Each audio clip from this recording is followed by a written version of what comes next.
So last time in the GodBreaking, um, you guys had returned to the material plane, and arriving there, you found that 30 years had passed since you ascended to Elysium, and a lot had changed.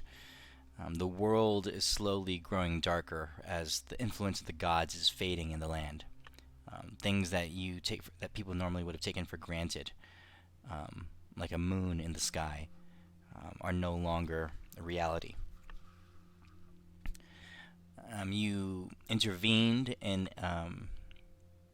an altercation that you guys came across. You found Telephos, who is currently known as the Mastery, darkened, older, and hunting down some source of power. And he had found it when you guys came down. He had found Garl Glittergold, and he was about to forcefully extract the divinity from Glittergold when you guys intervened. And found that Telephos this whole time has been trying to find the power or find a means to bring back his wife from the dead, Ava. You guys, having grown immensely since you left this land, are literally, and definitely in the people's eyes, demigods. And someone even as powerful as Telephos was awed by the things you were able to do, such as reverse his aging, bring Ava back to life. You then began summoning or calling your friends to come forward. And you had a whole litany of people, including but not limited to King Tyrell, now a grown man, but when you last saw him, he was a young boy from Hasselin. Um, you had brought back also, Kildrak was there, and what's his name? Darius.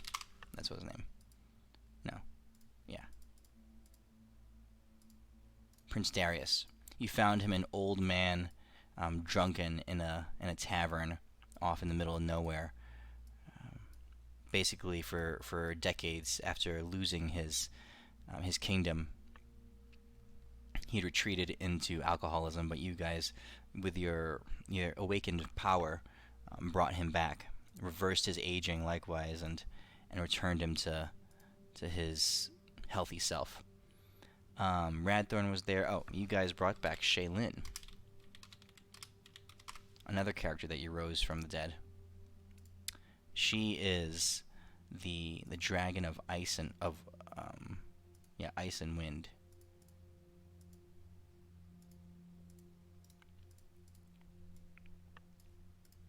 And she went off with Radthorn, I think. You guys sent her and Radthorn off somewhere. What did you send them to do? Get Nebularis, I think. Do what? Yeah. Deal with Gunboy and Nebularis. Gunboy. That's right. Okay. So that she and Radthorn went off to find Nebularos and Antares. All right. So you guys are currently there, surrounded by old comrades. Adis, you had set up a mansion with food and meal, and you guys were planning to come together and have at least a meeting of the minds. So present is Glittergold. He tells you that they're. Oh, you also had talked to Akelia, and she said that to not tarry too long down here because there's a lot going on Mount Celestia. So Glittergold is there with you, Ava, and Telephos, and yeah, go on. Oh, and the lightning lady, she went with them, I think, to help them, if I Yes. Yeah, Radthorn. remember. Yeah. Out of curiosity, since we killed maintaining the barrier, approximately how many days have passed for these characters? Since you broke the barrier? Yeah. You broke the barrier, then teleported and had a conversation. For you, it was hours. For them, it was not like a week. Okay, so it's only been hours for us. All right, cool. That's Okay. all I needed. All right. So you're gathered there with the most powerful um, mortals on this plane. Oh, you had gotten I forgot her name.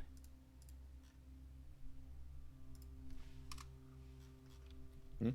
She was one of of Elwyn's. Oh, Charisse. Oh. Yeah, she's a noble lady now in Waterdeep. Okay, so she's a ruler as well. You had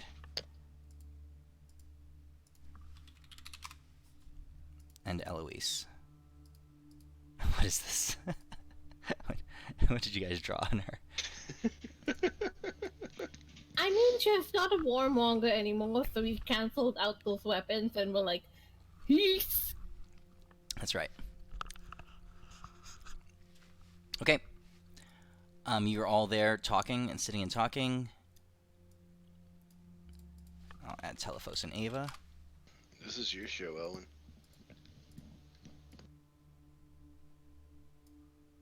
What do you guys want to do?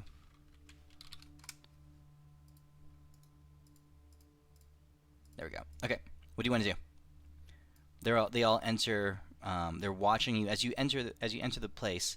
There's a sense of deference that they give you.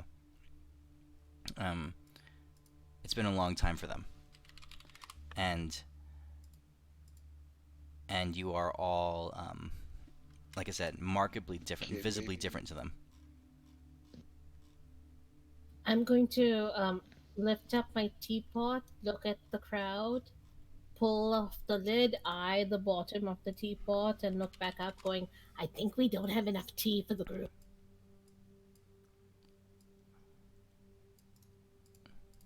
Bar's closed. Ava says, "Renly, are you still a tea drinker?" Tea drinker, mushroom eater. Yes, it's been a few weeks, yes. I don't think that will change. She smiles. She says, "I'm certain one of your prowess knows how to create more tea, if necessary." Yeah, sure. And then I'm like, I need to get on that staff.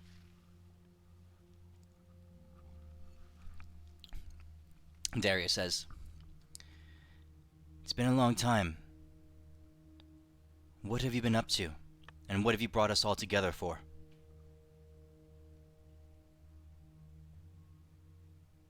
Good.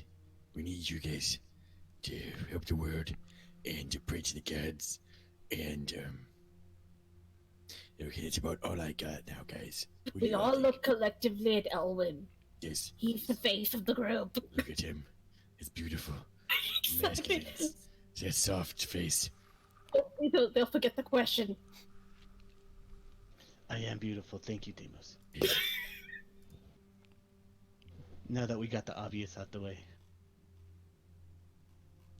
It looks like many years have passed for all of you when it was just a few months for us. We have seen gods rise. We have seen the evil that spreads through the heavens. We have fought things that you cannot imagine. But we also have met other civilizations that are under great peril, just like this world. And it all connects. It all connects to Asmodeus. Now, we believe that we have the strength to climb Mount Celestia. But we have come across a few obstacles. There are these things called vigils up in heaven. They must be manned by someone with a spark of godhood. And that's why we came, to look for a spark that was down in this world. And I looked towards Glittergold. And we already made a pact with him. He will help us out. And we will help in return. Now you all witnessed the new goddess of magic, Acalia, come down and speak to you, Darius, your sister. She's well. She lives, she's thriving, she's learning. She's gonna do a very good job. As far as things down here in the world, it looks like everybody's been separated. A few gatherings of people that managed to come together are barely managing to stay alive, and that's why we gathered all of you here. We need to work together. You guys take care of this world down here while we finish the war up in the heavens. If or when, most likely, we need some of your help, I would like for you guys to spread the word amongst all the populations that we are fighting for everyone, and the gods need to hear their prayers. The gods are alive. Some of them. Yeah, some of them. Tempest here. He's alive. Okay, there's a bit of a commotion. They're looking at each other. They're talking. Lady Charisse raises a hand, and she says, "If I may, there is this peace that you speak of, this cooperation that you speak of, is a bit idyllic. This land has grown dark, just like the sky. There are some in this room that know more than others, but the occurrence of aberrations and monstrosities is growing. We all see this, we all know this. It's been happening for years now. Mothers fear for their children. Men are consumed and hunted. People are barely surviving now. Some in this room have been the source of such darkness." She tosses a kind of like a scowl over at Telephos. "Committing atrocities of their own kind, instilling fear and chaos in amongst townships and in communities where people are just trying to get a leg up." She says, "If we are to work together, if we are to join for some greater cause, we will need to first solve the problems that our people face on a daily basis. The death, the despair." She says, "Do you have anything to offer us that would perhaps be a rallying cry, or some bit of inspiration that we can join behind? What reason, I'm asking, is there for us to think of helping you when all we can do is survive?"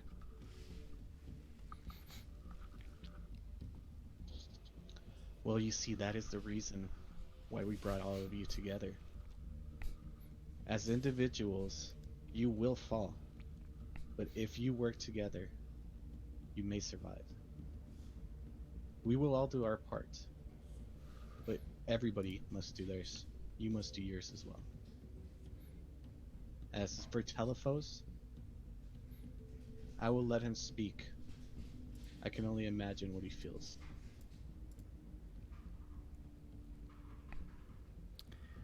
Telephos, he just glowers and darkly over in the corner, as silent as ever.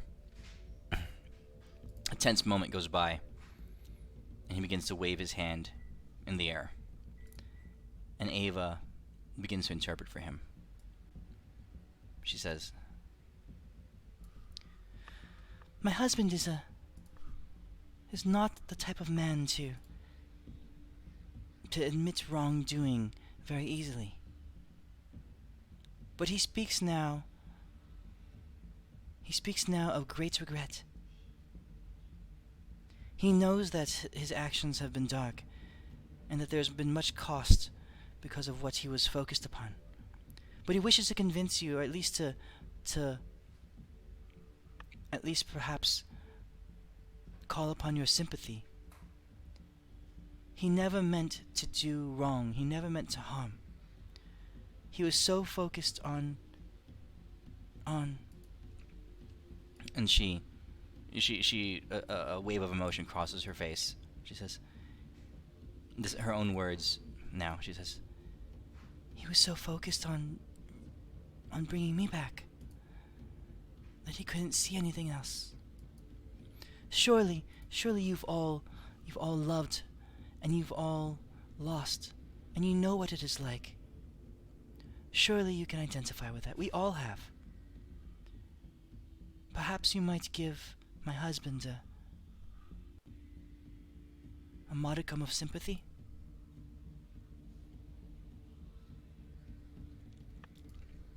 The people all, the people in the room, they pause for a moment.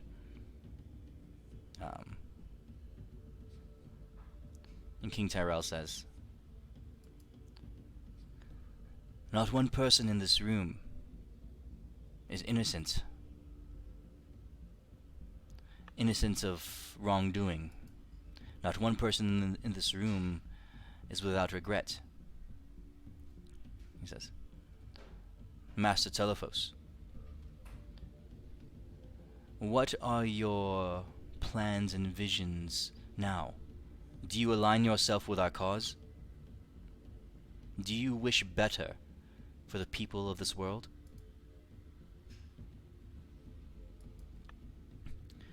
Telephos responding, a slight hum of a vibration from his vocal cords. It echoes in the wind, and there's, even in this contained magical mansion that you set up, the wind begins to blow. You hear silverware rattles on the table. Picture frames shudder against the walls around the room. And you hear whispering in the wind, a response as the he's not actually speaking, but he's manipulating the air around you to vocalize and sound a response on his own terms. He says, I want better for my family. I want good and well-being for this world. I will devote all that I am to attain it, to fight for it. You have my word.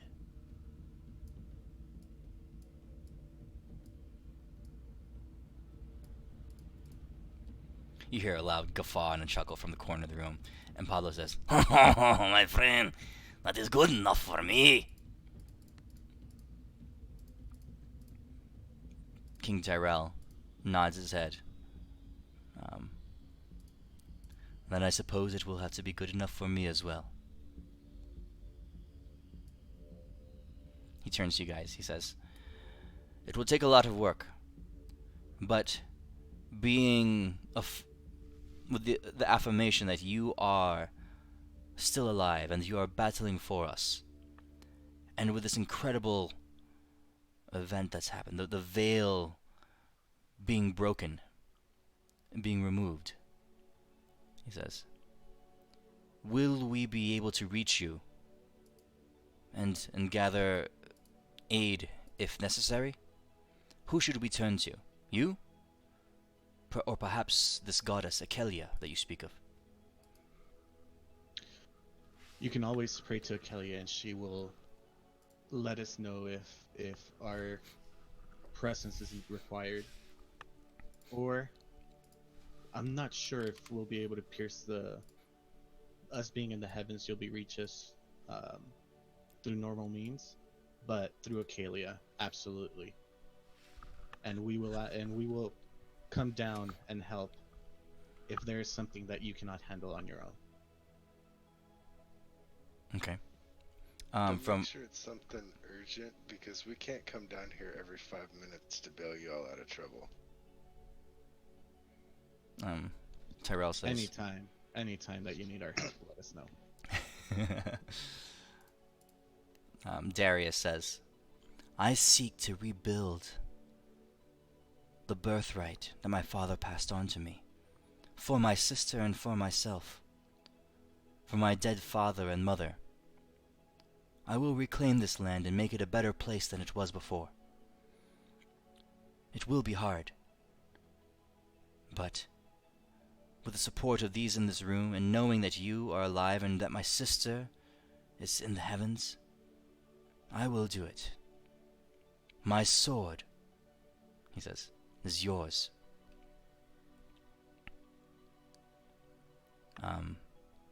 Charisse says, yes, and I can speak for the nobles of Waterdeep. We want peace, we want well-being for humanity. We will, she says, once I bring word of this to the others, they will rally, I know it. We will organize more than we have before to purge the monstrosities from our lands. Can we count on the rest of you for support? We commit to lend our aid as well. Around the room, you see these different rulers and monarchs nodding their heads. Eloise says, hi. Says, the dwarves can be selfish people, focused upon rebuilding our lands and our city. She says, but I have the king's ear. I will speak for us. I know I can. He trusts me. She says, the dwarves will lend their axes to mankind. If our aid is needed, it shall be there. The other monarchs nod their heads. And from another darkened corner of the room, Nina, in her gentle voice, acknowledges that the lycanthropes are part human, are part humanoid, and that many of them embrace their humanity as much as they embrace their animalistic side, and that there's a kinship between lycanthropes and humans that extends millennia past. She says that the Lycans will aid as well. All around the room, you see the monarchs nodding their heads. Great. Now that we have all come together and have come to an understanding, spread the word that this world is under the protection of the Heroes of the Rift. And any who decide to go against this newly found coalition of all races and people will have to deal with us. They nod their heads. Telephos raises a hand, and the room begins to shudder again. And Ava looks at him, and she speaks for him. She says,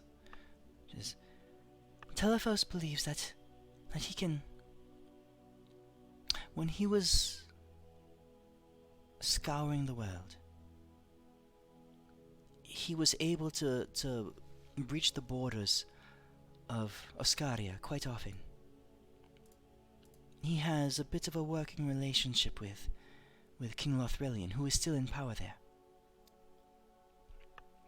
We will serve as envoys to him, as our first action, to bring the elves along in accord with what dwarves, lycans, and man have agreed upon. We will persuade Lothrelian to our cause as well.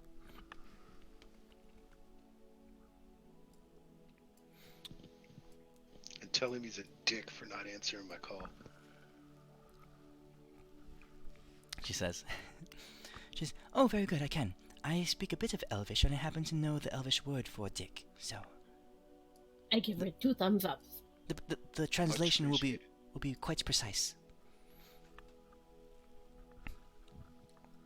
Look around you. This is how we begin to rebuild this world. And every person here will be a great part in it. I'm glad to see all of you. And this won't be the last time.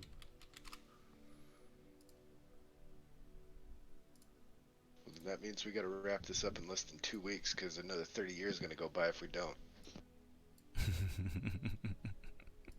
We Can I do roll it. some sort of Arcana check now that we've been both in the heaven and back in this world? Mm-hmm. Was it just because of the veil that was giving the time difference, or once we go back, like we'll stay a day there, will 2 months pass here, or what's the time difference now that we've experienced both? So Also- the veil caused a lot of distortion, a lot of desyncing amongst the planes. So even when you went to hell and back, it was causing a huge disruption amongst the planes as far as time variation. You know that time is not one for one, but with the veil gone, it will minimize greatly the variance. Didn't Glitter Gold tell us what the normal variance was last session? I don't remember. Did he? Or I thought somebody did. I don't remember what the variation was, but I thought someone figured it out or someone told us what it was. No, the only thing that was mentioned is that 30 years have passed. Damus, what were we gonna say?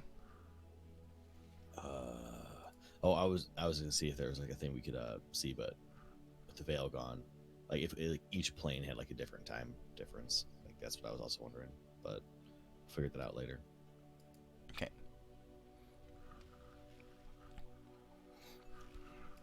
They Also, nod. before we. And they say that, so they have it set up amongst them to be able to communicate with you by praying to Akelia. Okay, so they Or have that Tempest in is mind. backup.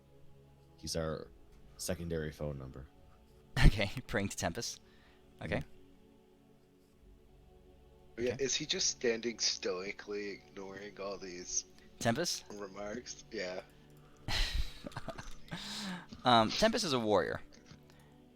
And the whole time you've known him, he's never really been one for discussions and banquets and that kind of stuff. When you were in the underwater, the ball of that in underwater Lunaria that was thrown there, he was never really quite at ease. He's at home on the battlefield, so you asking his opinion, he says, "I really had no mind for this." He says, "Show me where I can place my blade, and that I will do." He says, "Politics and administration, not for me." Okay. Now, before we go to the heavens, guys, what would you say if we hypothetically, very, very quickly, get some revenge that I've been waiting on for a long time? Oh yes, that's right. We have to go kill the worm. Shut the fuck that worm. Oh, Okay. Real quickly, time is of the we essence. need a long rest first, though, Deimos. Do we? Yeah, because I'm like, remember, it's only been like 3 hours since you ripped that dude's balls off, so I have like no spell slots. And then we blew a bunch of high level spells to do all the crazy mumbo jumbo. I tell everyone there, Bring 2 people guys, back to I life. need you to put your powers combined to warp time to let us get a long rest almost immediately. Time is of the essence. They kind of look at each other, and Ava says, "You're asking for help?" Yes. she smiles. We did too much dumb shit. So, you mean you don't want to rely on the person who's been cocooning y'all and giving y'all your long rest when y'all need it? Like, Yes, but we want you to we're also about to- have it. We're about to all go need fight it. a sadistic killer worm. We need you to have all your spell slots too. It's the not most like it powerful makes thing a here. difference when I have my spell slots. To be honest, guys, you know Right. me. It always If matters. it breaks out though, it's insane. It's the one big threat. Um. So as you guys are there, a chill kind of drops across the room. And you see several of them just like turn. Nina's the hairs on her back just they kind of stand out on end. Um, Darius, his hand goes to his sword. Telephos and Ava both kind of Ava gasps and turns facing the corner, and Telephos, you can feel the wind and the force of power just kind of radiating off of him as he focuses his eyes on the corner.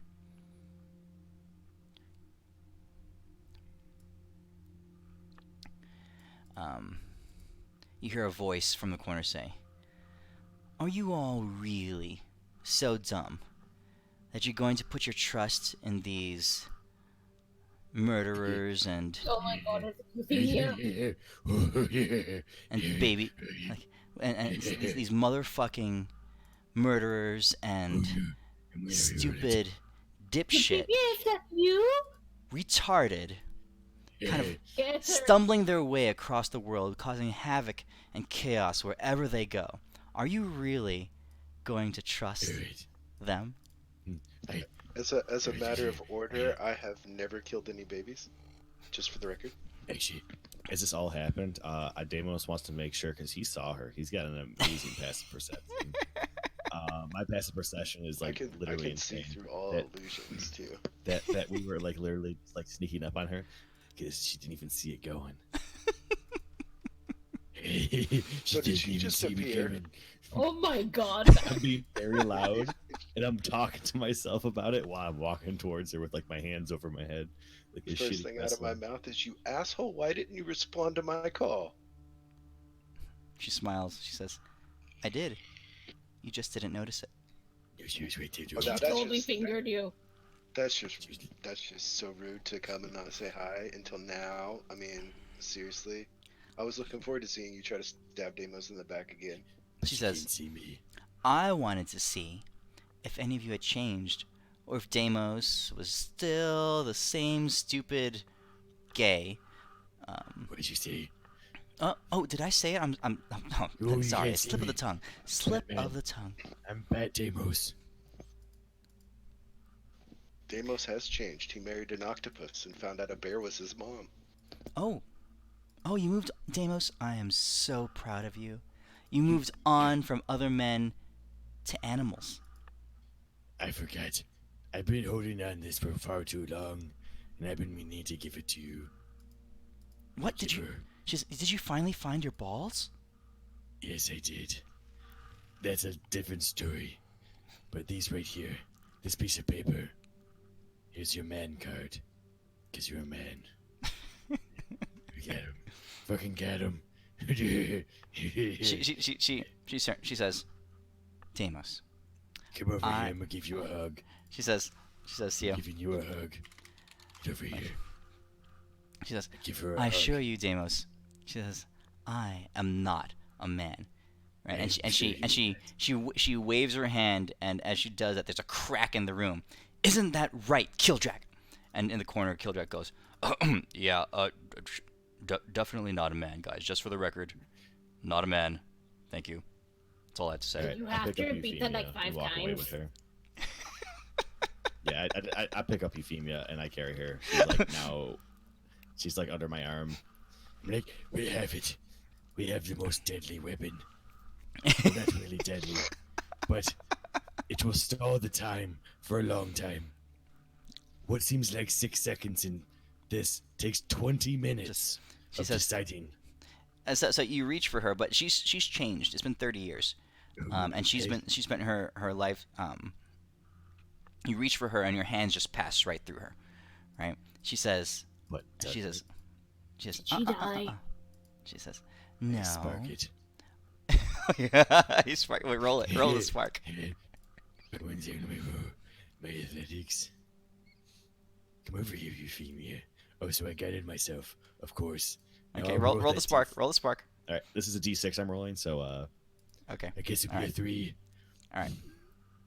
Okay. As you reach for her, right, you see her form again begin to phase out of reality. She was back when you knew her, she could transfer back and forth to the shadow realm at will. Right? You see her phasing into the shadow realm. Or is the ethereal realm, sorry. The ethereal realm at will. But with your spark of insight, your eyes kind of glow. It flashes with a harsh blue light. You see Telephos and Ava and Killjack also, the three of them, being the primary magic users. They their eyes are focused completely upon what you're doing. Just in awe, in wonderment. It's beyond what anything they've experienced before.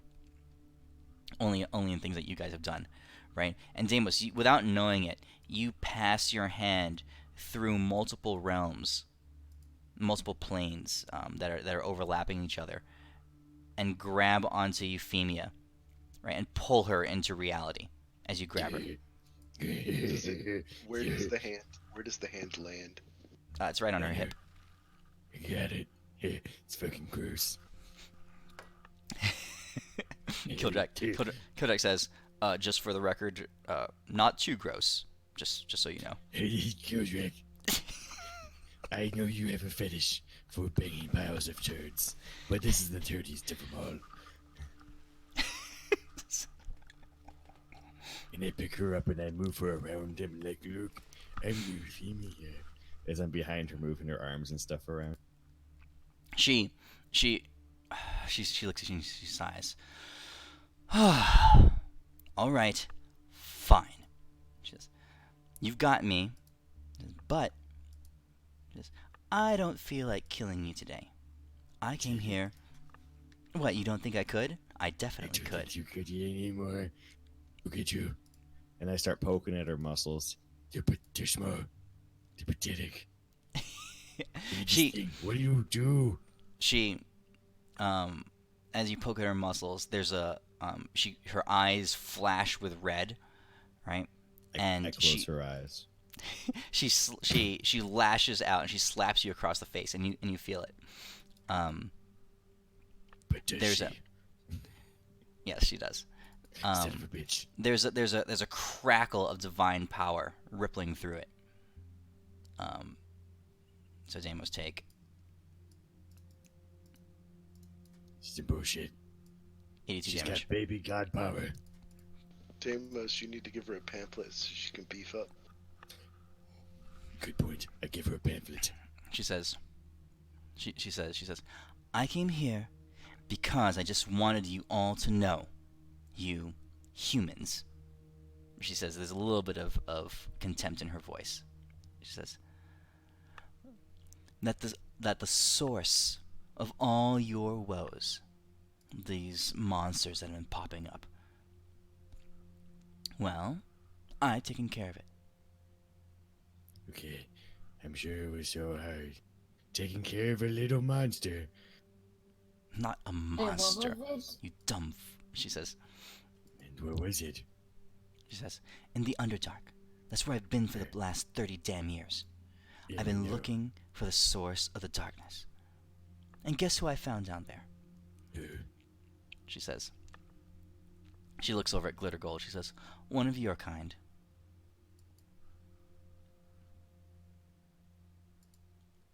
She says, imagine a goddess fleeing from the heavens, taking up, she says, hiding, a place of hiding in the Underdark, the place beneath all of your feet. And there, festering in her anger and her hatred, spawning all kinds of monstrosities.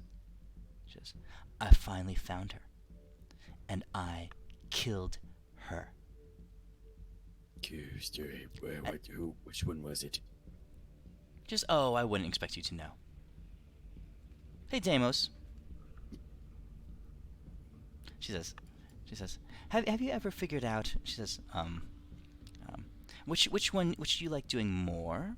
She says, fucking other men or killing young boys' mothers. Well, I definitely.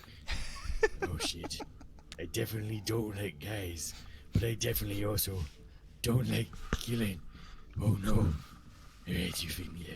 You've won this time. I'ma sit over here. I At say I least might there know weren't any this. tentacles in those options. I say I might know who this goddess is with a plus 23 to my religion roll. So would you mind telling me who Roll it it. was, Euphemia? So Huh? go ahead and just roll religion. Okay. Yeah, so Euphemia's whole thing, I mean, and you having a knowledge of religion and being in hell, there were certain gods that were, that were crossovers. They were dark gods. And the one that was specifically egregious to the Drow was Lolth. And Euphemia had had a vision, her dream that you got when you guys all had dreams a long time ago, was of Lolth betraying another god and goddess in the heavens. Lolth was the one actually who killed Yondala, which was Glitter Gold's a lover.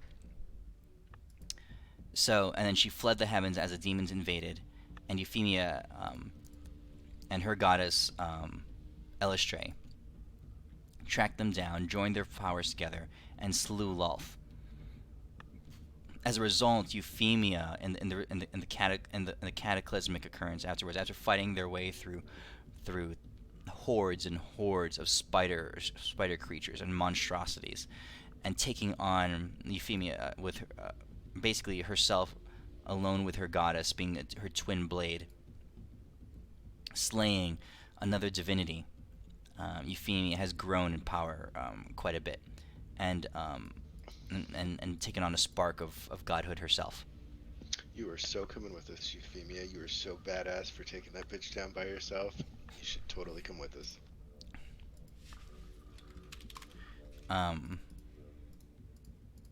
Just fucking hell! You killed her. You killed Lolth. He says, "You are my new favorite, my new absolute favorite humanoid. Yes, I love you." That's what Glitter Gold says. He looks at Joel and he says, "Hey, her. Just, I'm with her. Just whatever she says goes." Oh shit. Well, you can't renege on your deal. Yeah. I'll help you out in the heavens, but just so you know, she says, What if she comes she and with I, you? Oh, we're simpatico. You can kiss her ass all you want, buddy. If you're lucky, she won't stab you in the face. Kildrak Euphemia. says, just for the record, very womanly ass. Just for the record. I pat him on the head as I don't judge. But Euphemia, you could definitely become the new god of the moon. Literally That's no lit. strings attached. None. It's Well, well, yeah, if you- good. She says, really? Yes, 100%.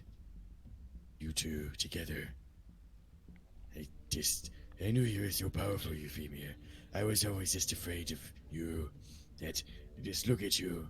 You're so strong and cunning and, it's not throwing up in my mouth when I'm saying this, but definitely, if you were so good looking to some people.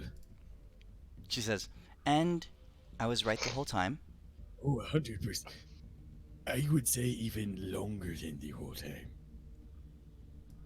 She says, and she says, I would kick your ass in a fight. Oh, Euphemia, I would hope you would never do that, because I like having the butt, and you would kick it right off. She says, and even though you were hideous as a woman, it was an improvement. Honestly, I didn't even know the difference, but if you did, that just shows how precise your eyes in perception were. Yes. I'm sticking to these stories. This should take it over. Roll The great deception. god of- Roll deception. Oh, she's fucked. Well, I forgot. It doesn't matter. It doesn't matter. She believes you. So Yes. Fuck yes. I'm a fucking bard. she says, then we have a deal. She looks around the room. She says, people of Earth, humans. She says, the Underdark is under my control.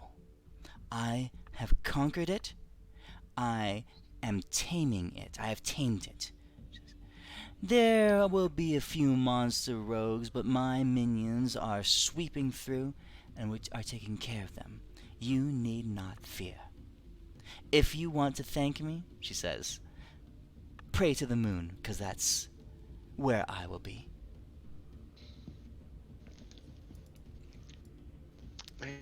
Hey, Deimos. I start clapping, but yes. What's up? Th- There's 2 vigils on that floor we're clearing right now, isn't there? Okay, but first off, she'll probably need to help Glitter Gold to do something with that mob. Also, it will That's keep what her I'm busy. saying. We installed the both of them on that floor because it has 2 vigils. That's the plan. Yeah. Good plan. Okay.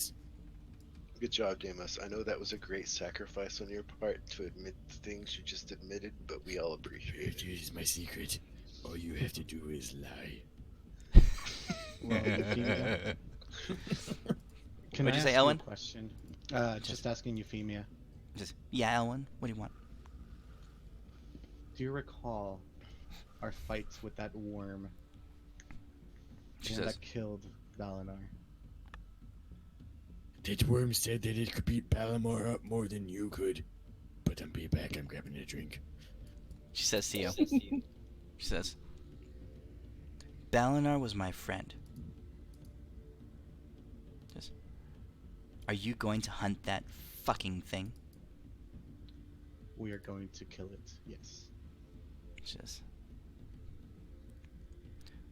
I'm coming too. I would be honored to cross swords with you again. She and Glitter Gold, she snaps her fingers, and Glitter Gold says, I'll help as well. And Kildrak says, yeah, I guess I'm coming too. And Euphemia goes, she says, good boys. All right, Kildrek and Glittergold, you guys stay in the back. Let us do the heavy lifting. All right. Because I assume we're more powerful than them, right? Maybe not Euphemia. Yeah, I mean, and you're the only ones who are awakened. Euphemia has Glitter Gold is a god. Kildrak is he's taking on the mantle of godhood, and Euphemia has with Akelia's help has taken over Lolth's has slain Lolth, and acquired a spark of divinity. So, they're powerful in a different way than you. They might be able to have more raw output or equivalent, but they can't change reality like you guys can. All right. Yeah, gotcha. Well then, which one of you? I look at Glittergold and Kildrak. Could give us a sensu bean, a little pickup, before I teleport us all there.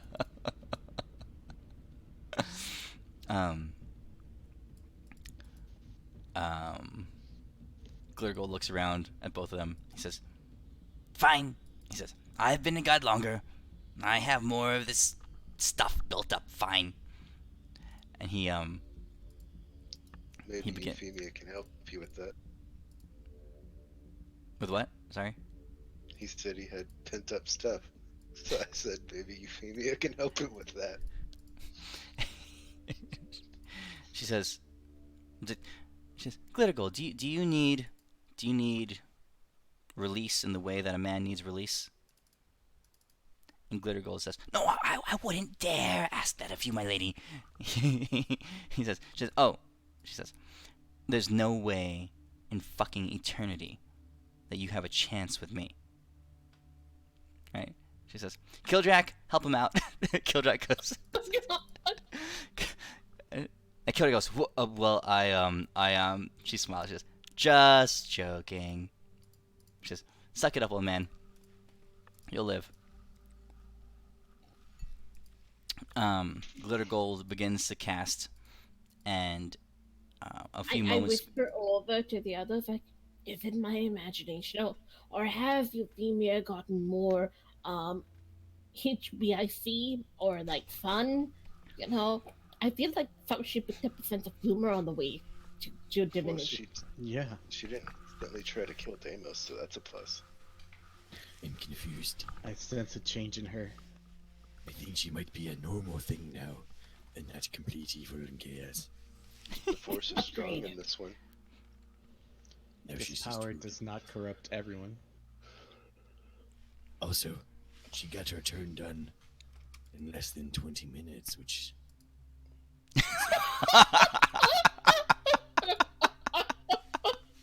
Oh my god! There's some people when they play, they're like, I seriously consider. I installed that extension. You know that this extension that has a countdown timer on your turn when it becomes your turn, just for her. It's like it becomes her turn, and then like, oh, it's my turn. I guess I'll start thinking about what I want to do.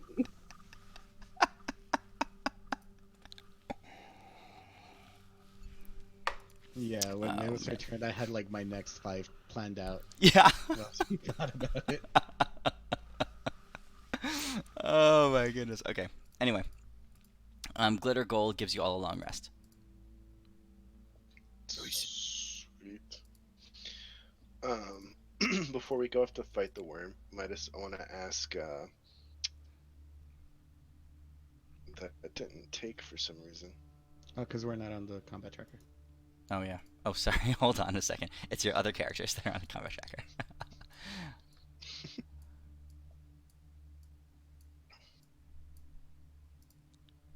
Max Dastardly.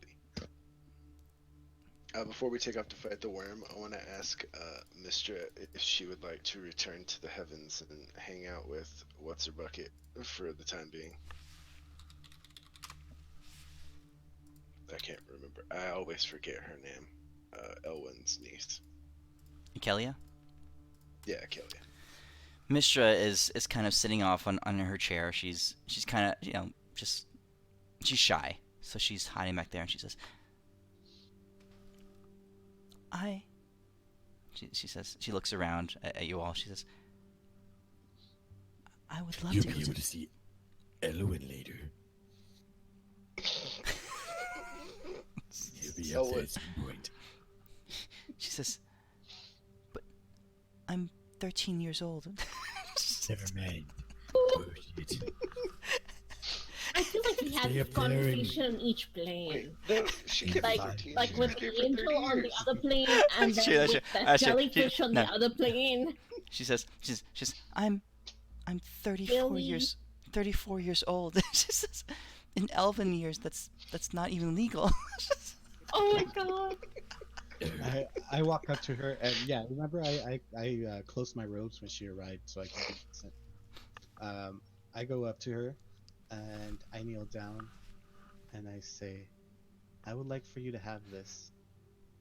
When you were enslaved in the tower in Mistrala by that little fiend, I took this off of him, and I would like you to have it and use it to protect yourself whenever you find the need. What is it? And I'm gonna hand over the Shadow Trigon. Okay. She takes Remember it I from took her it hand. off of Yeah. the dude. She takes it and she holds it in her hand. And she says, I can sense the power in this. She smiles. She says, it's also kind of neat. Thank you, Elwyn. Thank you. Don't get any funny ideas, Owen. And then, Oh no, no strings attached. I really do want her to protect herself. Was the event you were talking about, Elwyn, something that happened before I came? Yeah. yeah, that was when they killed Clovis in the on the Silver Spire. So yeah, that was quite a while ago. So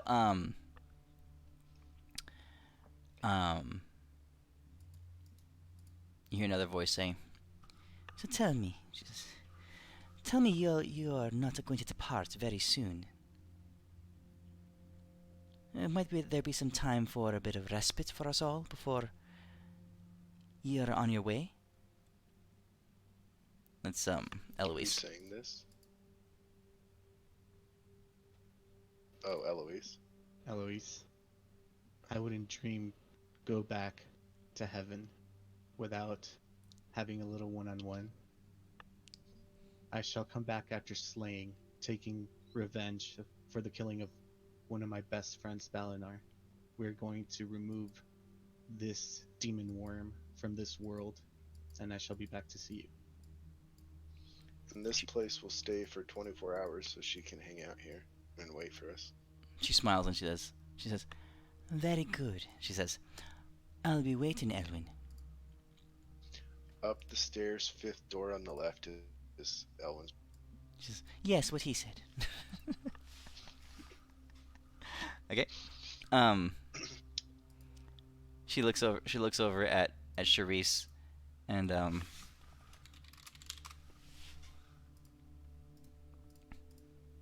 Lula, and she says, pardon, ladies. She says, but he was always mine first.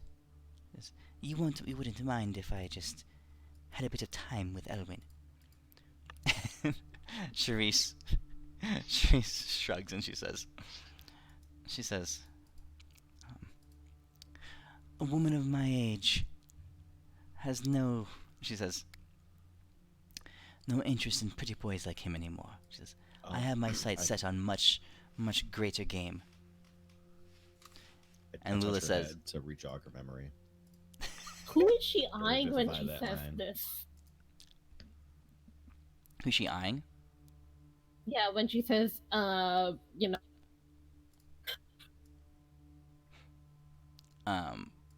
Believe it or not,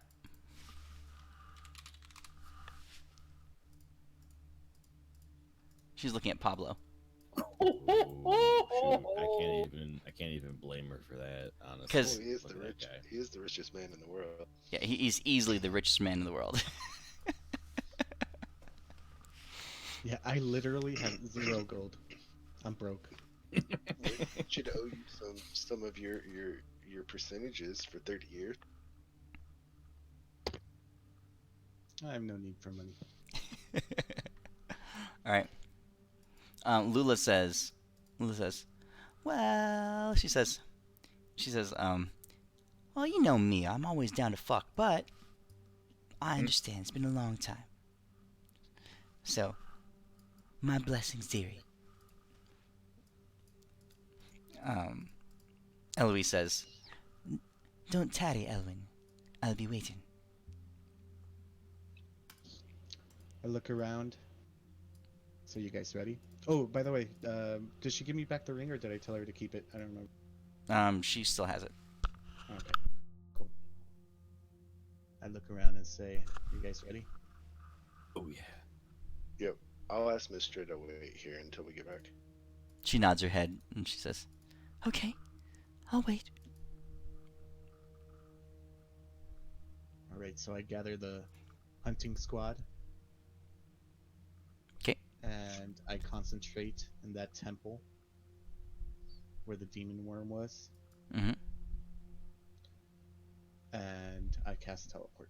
Wait, Okay. before you teleport. Don't we Okay, need wait. the hammer to open the door? Yeah, Just make sure they have it. Killjoy's coming. Oh, yeah, that's right. Yeah. That's his normal weapon, isn't it? That is his hammer, yeah. Okay.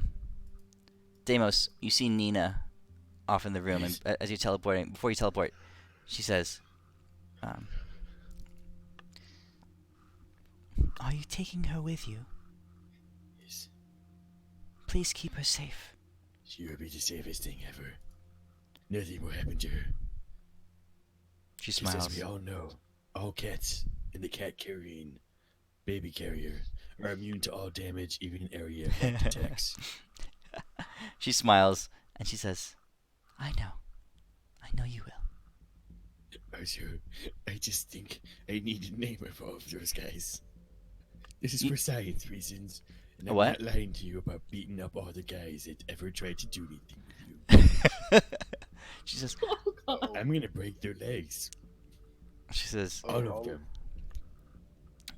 says, after all this is done, and you fix the heavens, like I know you will, just come back to me, and I'll give you the list.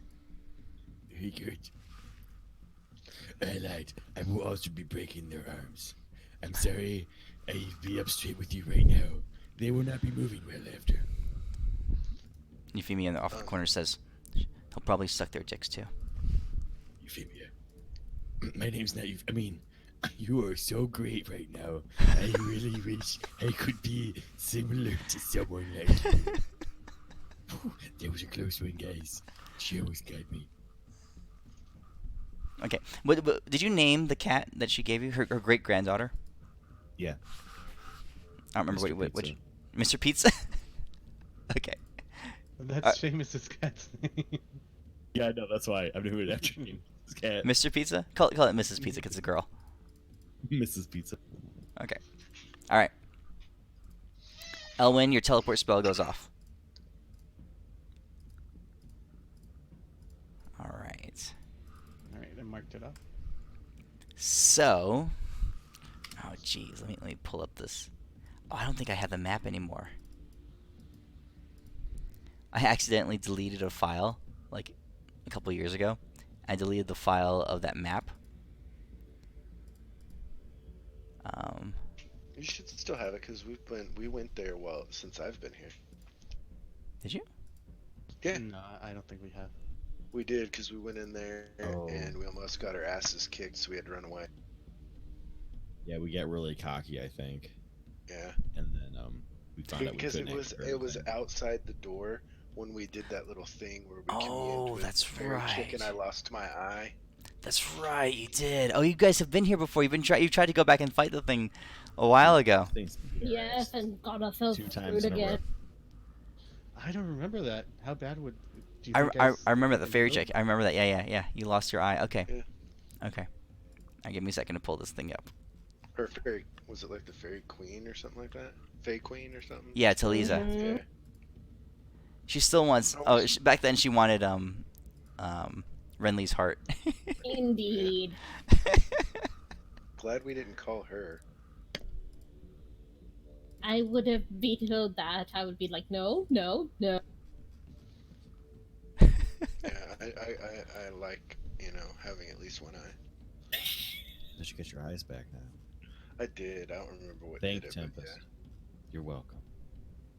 Praise be to Tempest. Did someone give you your eye back? I don't even fucking remember all this yeah, stuff. we like, Yeah, I it like, was we, the- like it was the- supercharged a thing on him, and he like it was somehow got the- his shit back. It was the true resurrection. Oh, that's It right. restores your body.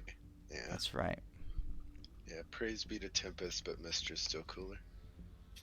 I mean, that's still my like niece, so I mean that's cool. Okay. So I don't think I have the map for this. So we're gonna go with good old. Watch it be the master. Good old parchment paper.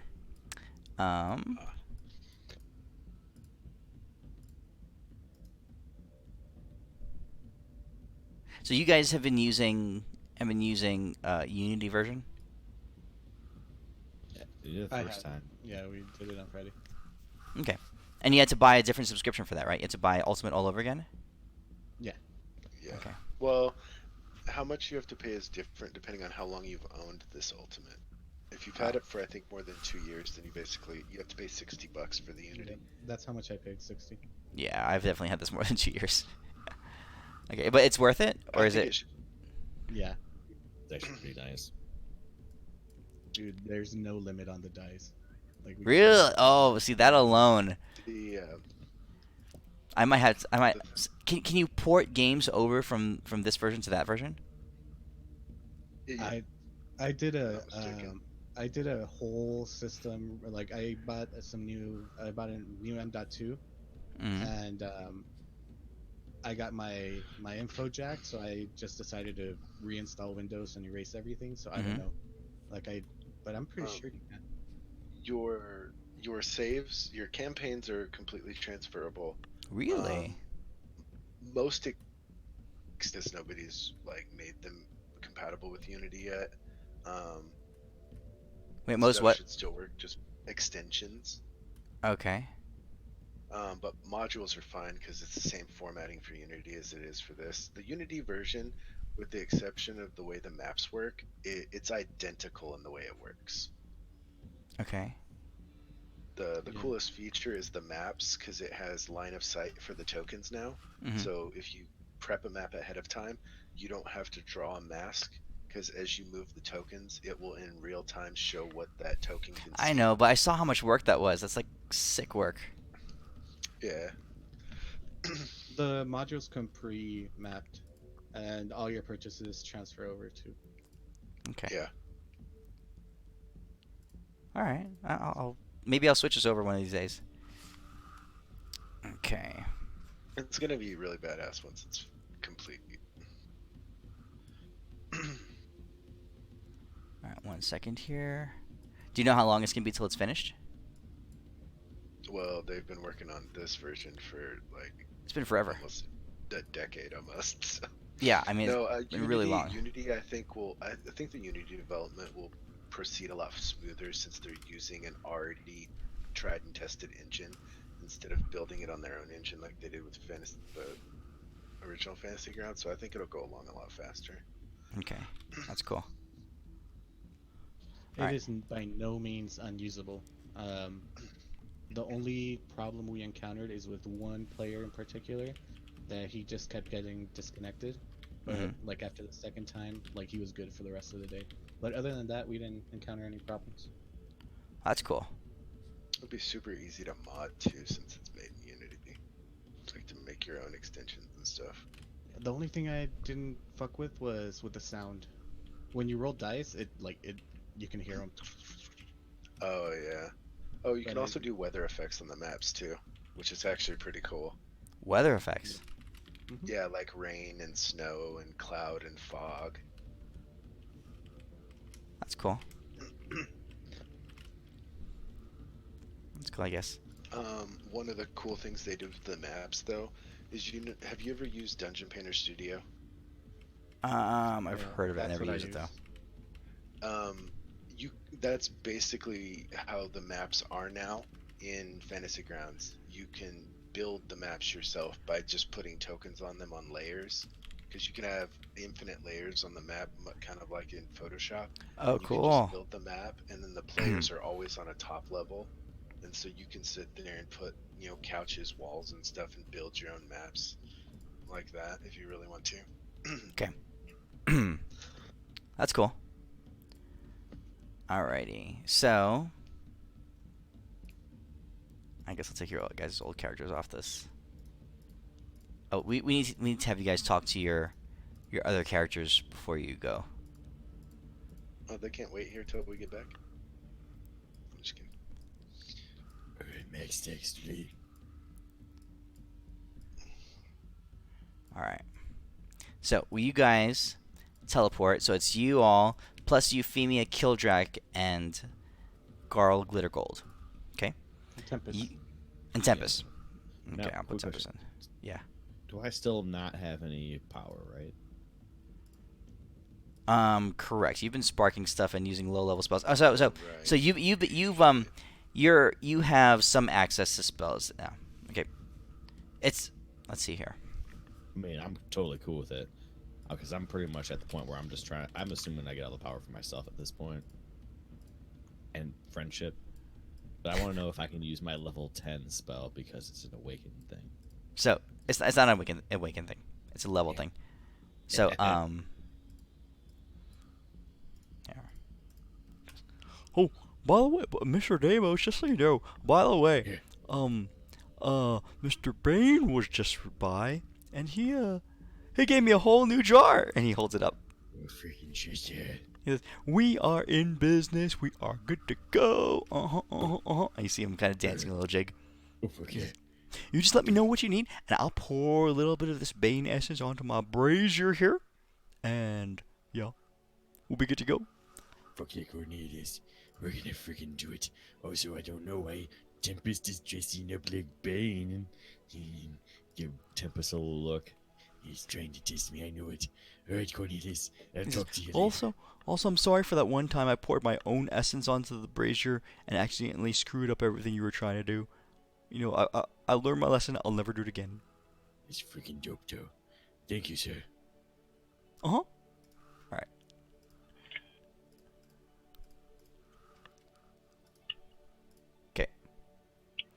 So you guys are here. It's this. There's a huge stone door, like that. And then you have the great hallway, and there was a dungeon, so there's rooms off to the sides and that kind of stuff. Okay? But this all back here is rock, rock, rock, rock, rock.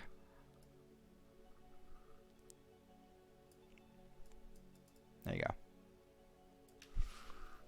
Instant map.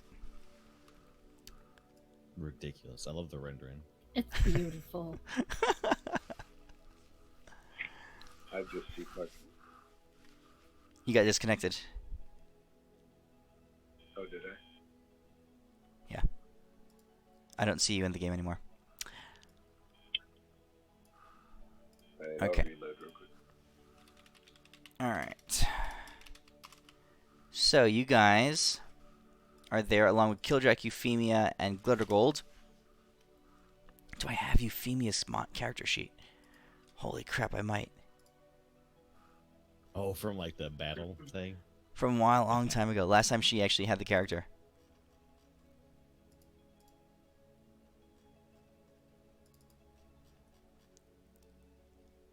Yeah, I do.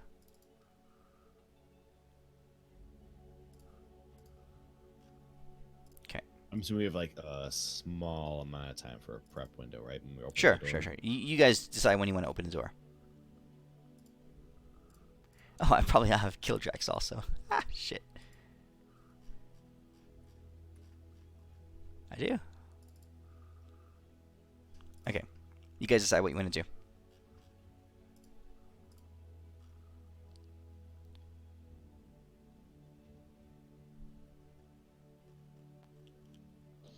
So right before we open the door, Mm-hmm. I'm gonna Super Elwin, and then I'm gonna go Super Elwin level 2. You have multiple levels of Ellen? Yeah, my level 9 and then my level 10. Yeah, bro. We're getting there. That's right. You do. I Okay. love how like in the first part I used to have the highest AC. No, I think I have the lowest out of everybody. Yeah, because you lost all your armor. You're still mostly naked. Hell yeah. That's what we're working for. Alright. So, there's everybody on the board. You guys made all your preparations? What preparations? I feel like we're just gonna go in, as per usual and figure shit out. I also have 3 of my firebolts circling me. Okay. Alrighty.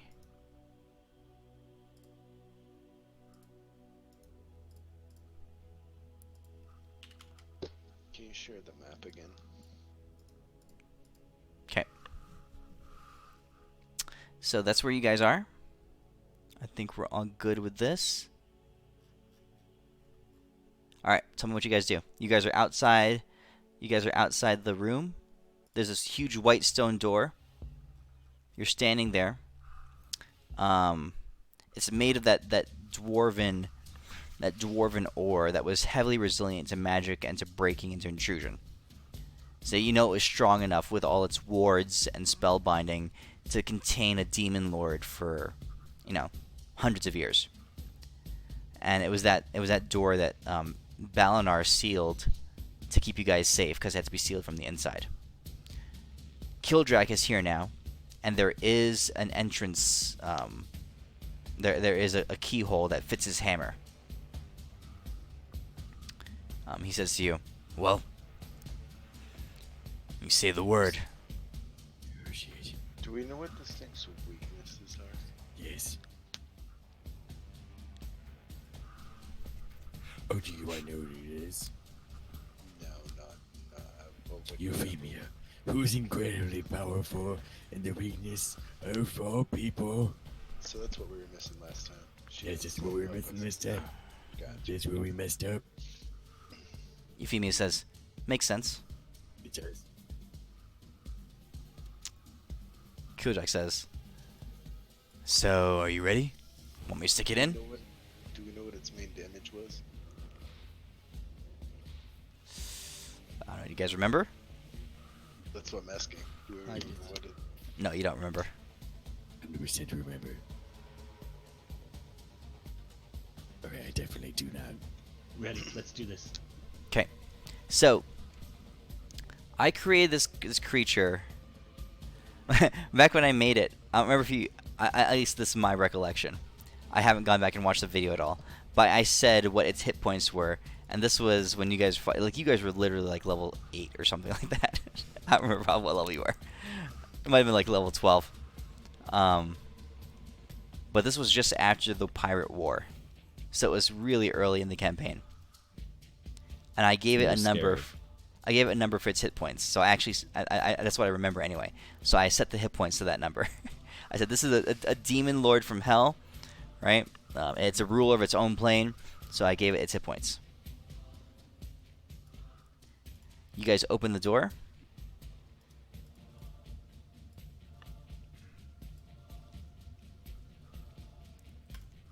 All right. Roll initiative.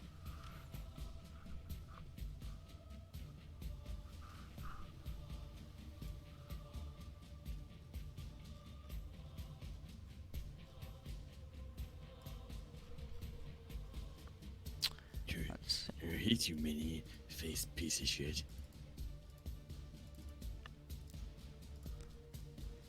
All right, Adis.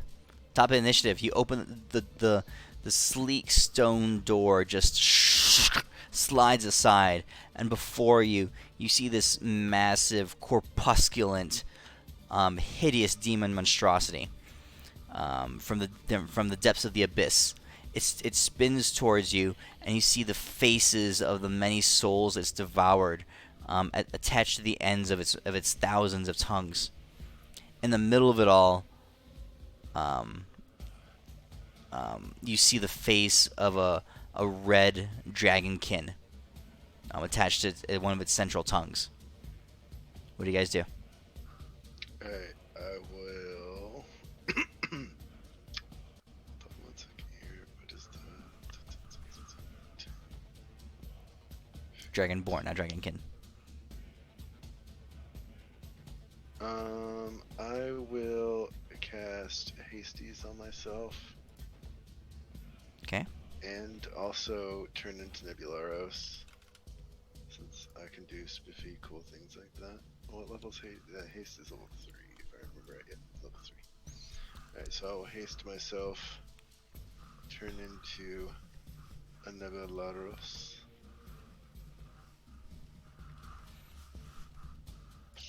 And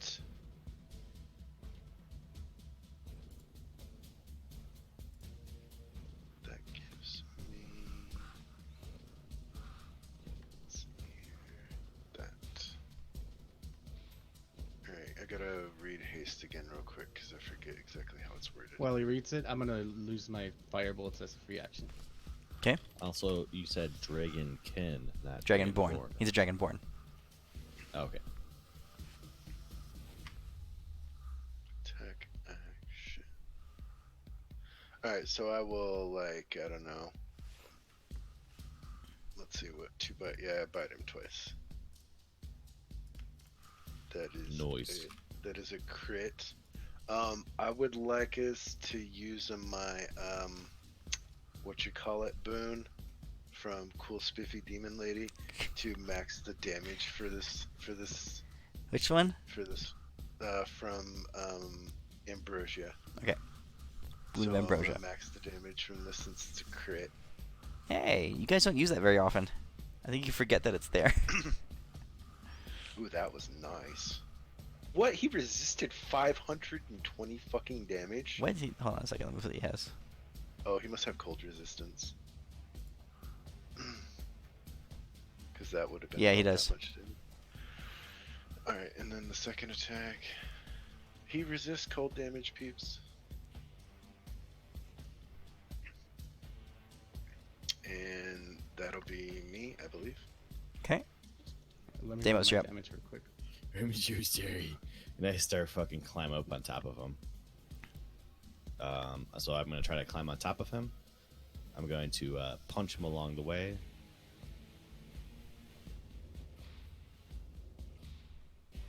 Ooh, what are we critting? You guys are critting like Yeah. crazy. So the one with Whoa. the crit, I look at him and I assure him that he is a piece of shit. Max that damage, yo. Oh, this is too early. No, it's not. As you see, I burned a 9th level spell, and I use my little boon thing as I'm gonna be smiting with my mass heal. Okay. Here, I'm gonna roll the regular one first with the smite.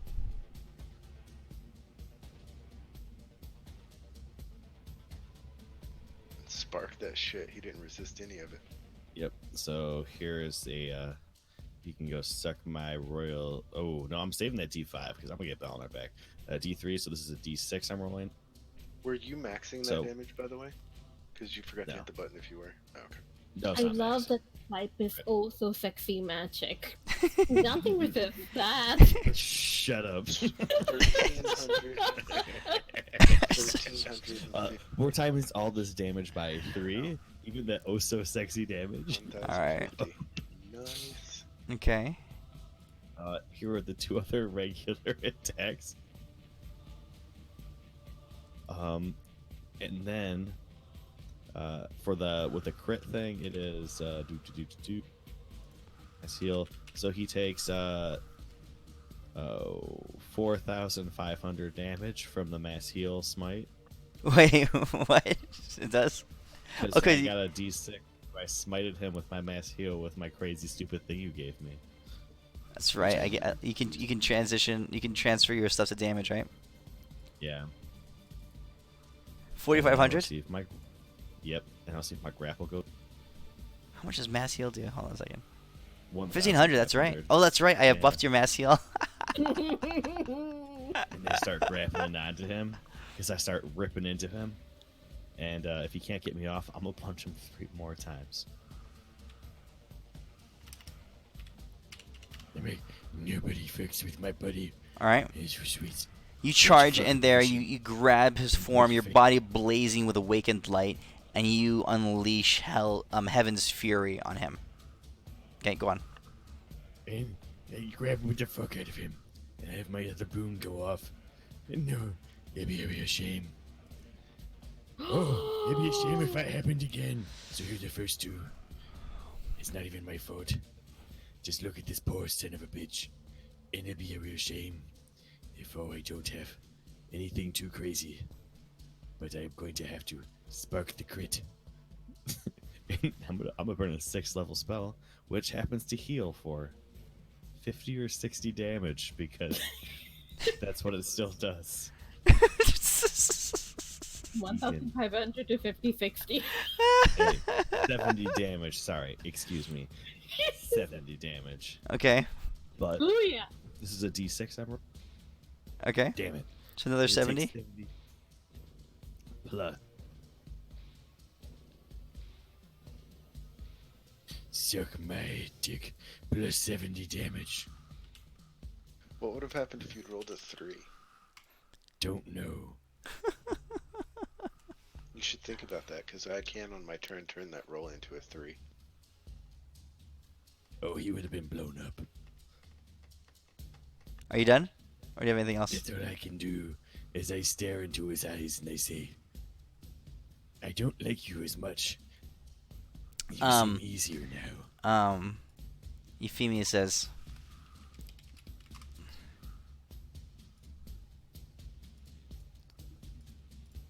Deimos, she says, Deimos, Yes. since you've finally seen the truth of how things have always been in this world, and between us, she says, here. And she sings a song, right? And as it floats through the air, and she gives you a divine bardic inspiration. Oh, suck my dick, you Okay. fucking worm. So you get one more round of action attacks. Oh, it's fucked then. You can't win. Can't beat me. I'm fucking Deimos. Just gonna punch you in the face. Actually, I'm gonna start off with crawling inside of it. Hey, Since it's don't you grappled, crit so on I'm gonna 19s? dig my way into it. So I'm inside of it, and I'm gonna punch it from the inside with those 2 other attacks. Do you crit on 19s? No. Oh, that's a pity. Oh, no, don't trust it. I may punch him again. That's one. You got Come one on. more. You One got more. One more. Suck my dick. But don't actually. That saved you. Elwin, come on. Elwin, finish him off. Tap it. Tap it. I got him on the ground and he's like my side guy. Elwin, you can finally get rid of your worms. I'm gonna fly right above it, getting 30 feet away from everyone else, and just activate my Tesla fraction. And I will boon of Ambrosia this shit and spark it. Shit. Eleanor, we're coming back for you, my friend. So this is a D6 for the spark, and I'm just using a D3 one. Okay. So it's just max damage. 10,000. That's right. It's 10,000. Just 10,000. I love it. I will, Back- can I throw something in here? Cause Sure. So my turn would come around, and I will use my wish to change his spark to a 3. The previous one? Back then? The one he just rolled, yeah. So on my next turn, On your turn, stab it with the demon spike thing, so it can be killed for real. right, good call. Yeah, so I'm just gonna Tesla fraction to make sure that just pump more damage into it, and then Okay. drop it. So, or I'll hold my action as soon as Ada's goes for the kill. I'll drop it. Okay, I mean, the thing is, Deimos is literally inside it, ripping it apart. You can see huge gashes of pustulant flesh just spraying all over the place. It's a gory, hideous mess. It smells worse than death right now. Renly, do you want to do anything? I did because technically I'm actually in Baloo form, and if you remember, I kind of need to stay within 20 feet of Deimos, so I'm charging in That's to right. the That's right. belly of the growth thing, and on my way I'm going to look for any friends of the family, amongst those faces, and rip that out. Okay. If it's a familiar face or two, I'm like ripping them out so that we have certain like Valinar's face. There you go. Okay. And Yeah. I prevented Deimos. Okay, so Deimos, you tear yourself out of the guts of this thing, and you see your mama bear that's very protective of you coming up, and she's holding in her mouth a large tentacle. So we're talking like this thing is, a full 6 inches in diameter, right? Tentacle, and attached to the end, it's severed on one end. Attached to the other end is the face of a red dragonborn. Thank you, Mama Bear. We're gonna let him free. All right, Ada, it's your turn. All right, so I'm gonna walk up since I'm hasted. I'm gonna walk up and stab him with the demon thingy, and at the same time, I'm gonna wish cast True Resurrect. I'm gonna wish the dragonborn back to life. Okay. As that goes off, Elwin, you held your action. I did. Okay. So you unleashed the full might of your test of fraction. So you guys have done more than his max HP in negative damage. So he dies instantly. Adis, with you shoving the hell spike into it, you can feel the essence of this ancient demon shattering and breaking, rending apart beneath the might of your your hellish magic. This spike that you have is from eons and eons past. Multiple pantheons of gods in the past. It was created when the abyss was young. It's older than this creature is. And with its ancient magic of hell, you sever its soul and completely destroy it. And in that moment, Korgeth, the demon lord of worms, is annihilated. He's been underneath the ground here for 700 years, or like 650 years. The dwarves built this temple here, accidentally awakened it, and then changed the whole thing into a containment unit, into a prison. It was here that you guys first learned about the dragon aspects, the elemental dragons, and they were the ones that blessed Kildrak as he retrieved his hammer. The first legacy weapon that you guys ever encountered was in this place. And this demon that your friend Balinar sacrificed his life to save you from is destroyed completely.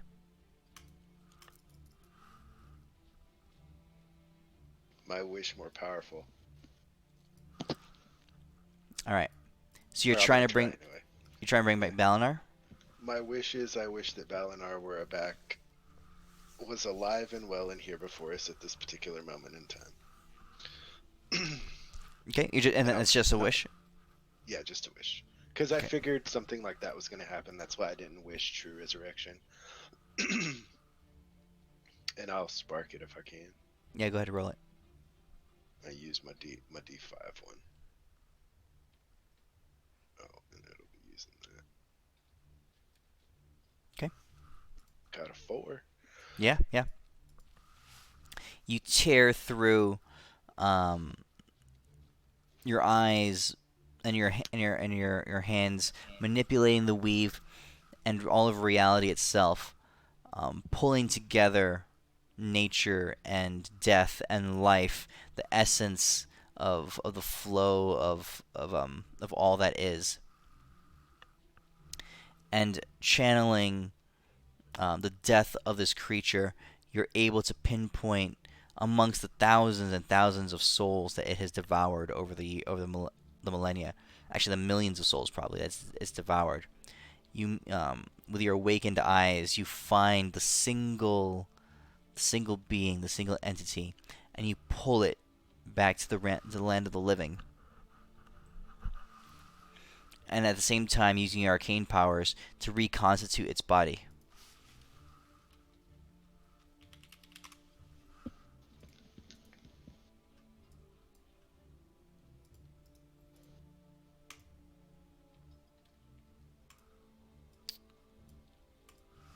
And standing before you there, battle axe in hand. And he still carries the berserker battle axe, the one that you guys took off of those wolf the half orc bounty hunters that tried to kill you. I think, were you there, Elwin, when that happened? No, you weren't. I That was don't think before so. you. That was Deimos. Deimos, you were the only one who was around. 2 or 3, yeah. You remember that? Mm-hmm. Yeah. The half out, because Euphemia murdered the guy in his bed, and his brother hired a bunch of bounty hunters to kill you. Yeah. Yep, that's what happened. He looked through a mirror or something like that, and then he's just like, oh. That's right. He's still holding the berserker battle axe, or great axe, in his hand. And he looks at you all. And his eyes pass over Elwyn and Renly and Adis, just kind of abstractly, and Kildrak. He pauses on Kildrak. He pauses on Euphemia, and he pauses on you, Deimos, because the 3 of you were there when he died. Elwyn, you were there when he died, right? Yeah, Elwyn was there, Yeah, right? Ellen was, yeah, just Does And- anyone feel like chopped liver? Adis and Renly. He doesn't know you guys. He looks at Deimos, Elwyn, Euphemia, and Kildrak. And the last time you saw him, he was scowling. He was angry. He was depressed. The love of his life, Marina, had been killed. Had she given her life up to bring, I think it was Ashok, back to life through a blood pact. And that's the reason why he kind of gave up on life. There was no reason for him to go on living. So your last memories of him were very much one of a dourness, a heavy cloud of dark emotion that was following him around. But he sees you guys. having been liberated from the eternal hell that was this creature. And his scaly, toothy face breaks out into a wide grin. And he I'm gonna smiles. pull out. I'm Go gonna on. reach into my robes and from the amulet that he gave me right before he died. Oh, the amulet.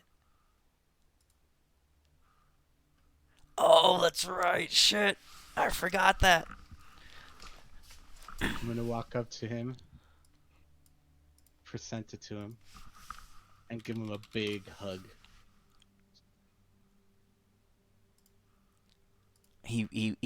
All the strength of a, what level was that? Like a level 7 barbarian, level 8 barbarian. He grasps you back, and embraces you. The amulet in his hand, tears in his eyes, a smile of joy across his face. He says, "Elwyn, brother, you came back for me." Of course, my dear old friend. Welcome back. I hope you're in for a fun time, buddy boy. We're going to heaven. Damn, I should have increased his level when I was shooting back. I didn't know how low level he was. This was like level 7 or 8. It had to have been. I wasn't here for that. I know. I have to go back and look at the videos. I don't remember what level you guys were when this was all happening. Yeah, we were around 8 or 9 because Yeah, I I came think 8 or in 9. Yeah. when we were level 6, and yeah, so this was No, it must have been after, because you guys had the whole dragon, the whole pirate that lord story arc before We you might have got hit, here. like 10. Yeah. Okay. So he's probably like level 9 or 10. Okay. So the emotions are flowing. The reuniting with your old friend. I mean, you guys have been literally, I think in literal time, you guys have been waiting like 3 years to do this Yep. in real Fuck lifetime. that worm. Fuck that worm. Oh my god. The thing had 8,500 hit points. I remember that being, like, you asked me how many hit points does that thing have like 3 years ago, and I said, I don't know, like 8,000 hit points or something. Oh that was my crazy. god. And back then at level 10, that was insane. Yeah. Damn, that means Owen could have just one-shot it from the get-go. I do want to point out in normal D&D that is still literally insane. Yeah. I'm gonna But back say- then I was still doing things pretty much by 5th ed rules, I think. Yeah, a little bit. A little bit, sort of. How's Euphemia reacting? She smirks, and he nods at her, and gives him a soft punch in the shoulder. They had a love-hate relationship going on. He looks around. He says, "Where's Ashok?" We have no idea. He just disappeared one day. One day he just wasn't there. I think he died. Didn't he die? Nope. He rejoined you once. Didn't he die? Oh. I don't know, honestly. It was always a mystery what happened to Ashok. Yeah, he was That's always right. there and not there. Yeah. Like, he'd show up randomly, but then, like, use his legacy weapon once and then leave. Yeah. See, he I think he actually moved to Montana, like the boondocks of Montana, and had no internet. So that's what happened to him. Okay. I'm gonna say, brother, I have kept my promise. I'm gonna take out the book,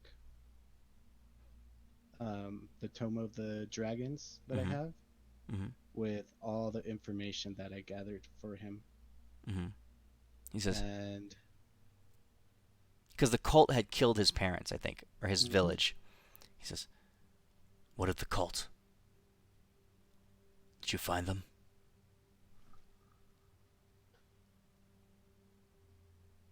I don't think we did. I did don't we, think we guys? did. They were. It was the Dragonborn. It was what was his name? Balthazar oh, that's right. Yeah, yeah. or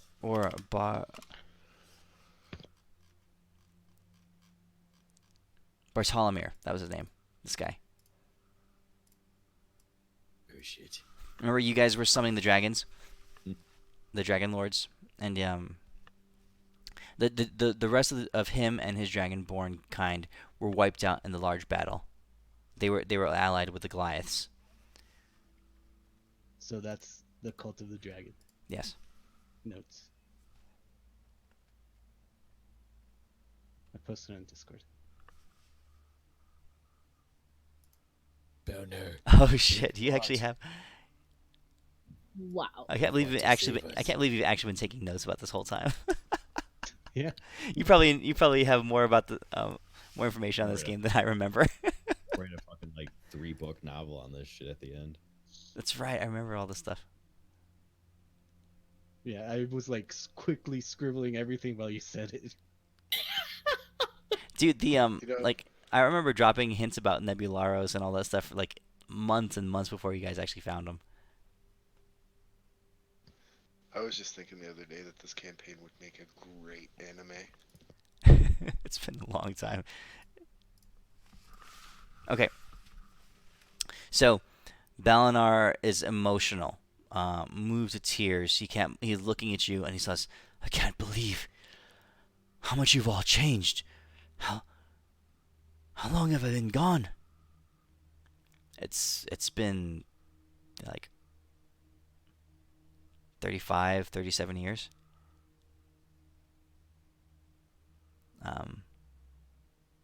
He says,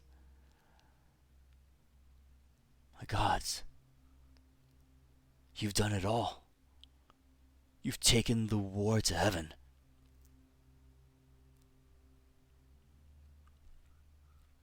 He looks around and he looks down at his axe and he looks at you. He says,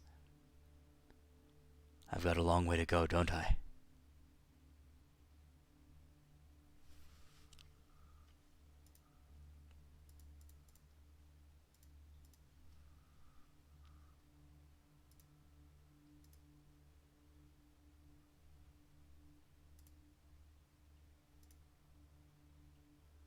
Hold on. Hello? Sorry, my Discord died. Hey. Sorry. Hey, I was hey, role this playing with weird myself. connection. Hold on.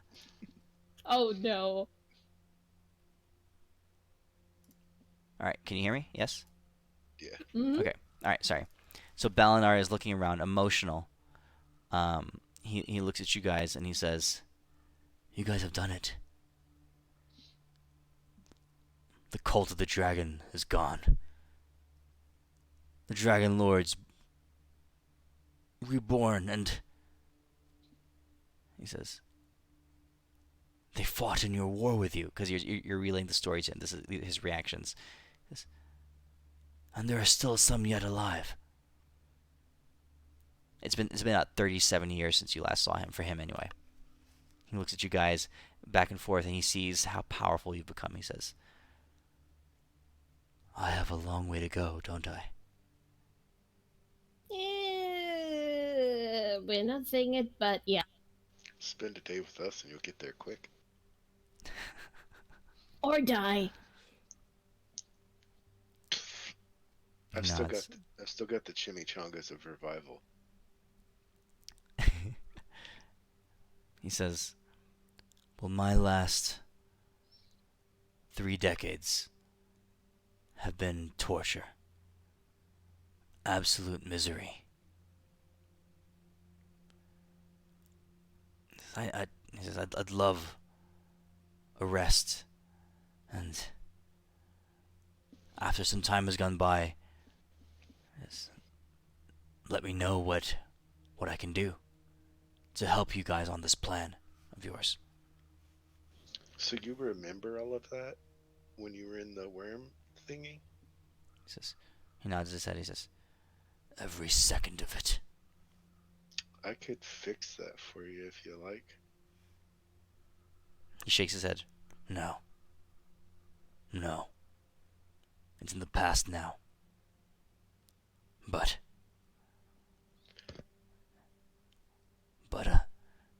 he says, "If it's what I have, it's who I am. I'll become better because of it." I know exactly, friend, who you could train from. or with? Demo's skipping my pamphlet. No. I know it. Blue Dragonborn. Another Dragonborn? Yes, a blue one. Blue one. He says, they tend to be a little weird.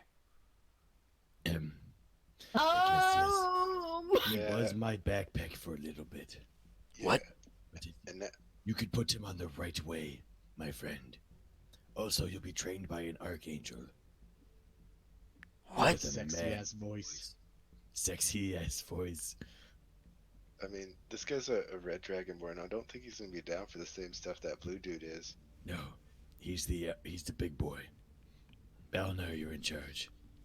So he'll be the Or- man in the relationship. Or Balinar.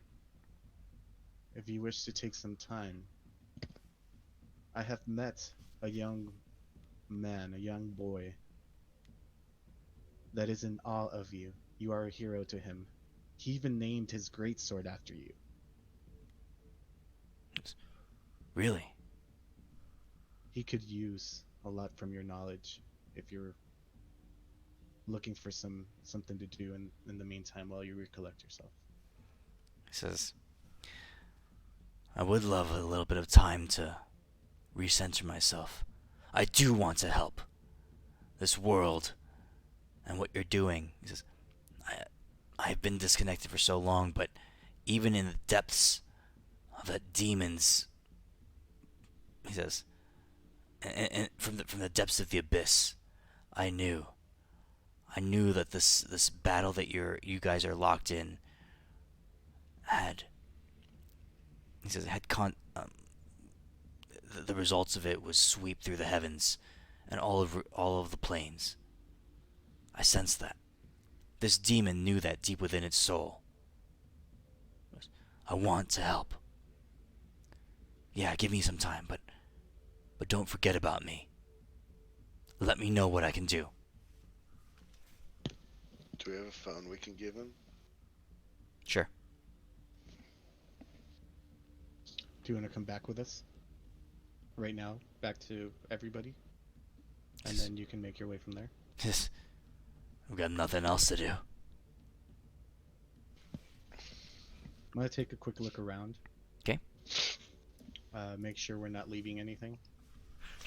We I should mean, flatten this place, Owen.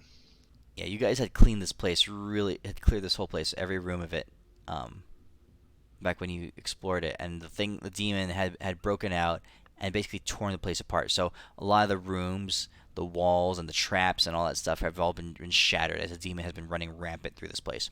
It's never been able to break the barriers around around it all, but it's reduced the interior completely to rubble. Now, this worm dude, is there anything cool on it? Is there anything left As of I'm it? inside of it, rummaging around for some cool trophy.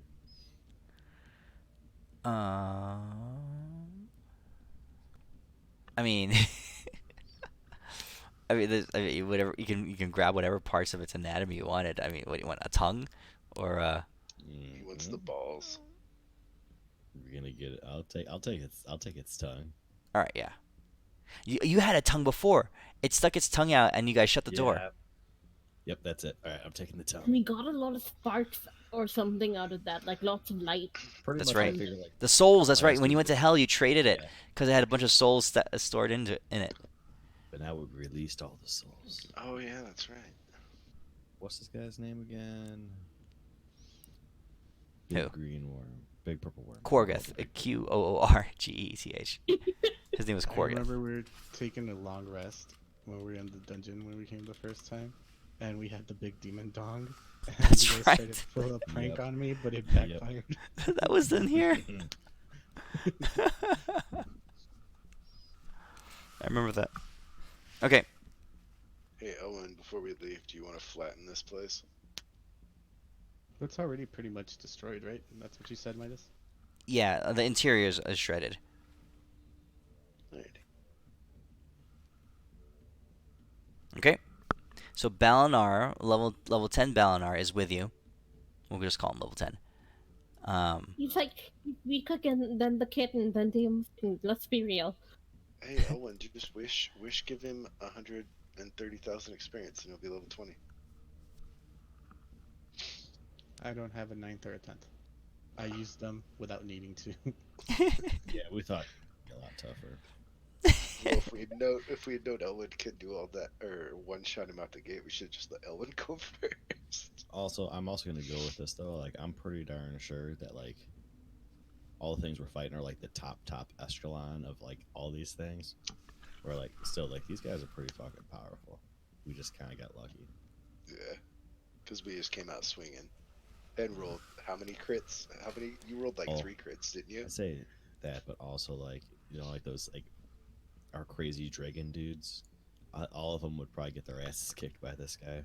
Yeah, they would have lost to it. Where like we're just used to fighting such powerful things that we kind of forget that like regular powerful things we're okay with. Yeah, and Midas was nice and not gave this thing 37 years of experience growth. Okay. Alright, You so guys- whenever everyone's ready, I'll Yeah. teleport us back. You vanish from this place. You and with Balinor in tow, you head back to the meeting place where all the monarchs were.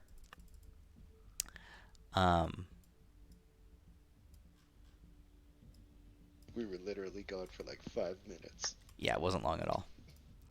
Okay. Anything else you want to do here? The monarchs have already there's a few plans in place. You see several of them talking about how their nations could cooperate with each other, about mutual enemies. There are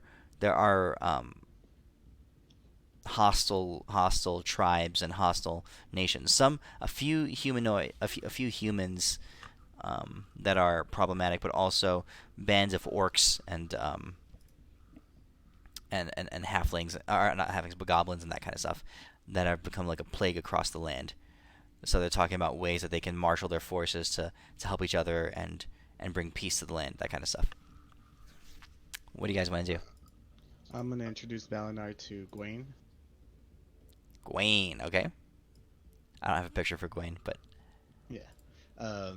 So I'll just introduce them and tap them on their shoulders and tell them, "Excuse me for a moment. I'm gonna go to my room real quick, take care of business." okay. Gwaine is before he geeking out, goes- totally geeking out. Can't believe that Before- Balinar is here. Before he goes, I'm gonna give Elwin a pat on the shoulder and use my 9th level spell and cast Foresight on him. Okay. No, that's not gonna help. Yeah, because you advantage on all rolls. Yeah, but I kind of know what's coming, so it might quicken the night. Oh, right. Oh. That's true. We don't want to do that. Okay, I'll cast Reverse Foresight on you. Okay. Just kidding. All right. While he's Yeah. So Elwin, you head off to the room. Second floor on the right. Fifth door on the right on the second floor. Yeah. The rest of you guys, anything you doing? I'm gonna. I would like to bring Mistra with us to leave her in Achilles' care if she's willing to go. Okay. Mistra will go with you. Oh, and I also only have 3 strength for the next Here, let's actually do this. 4 days.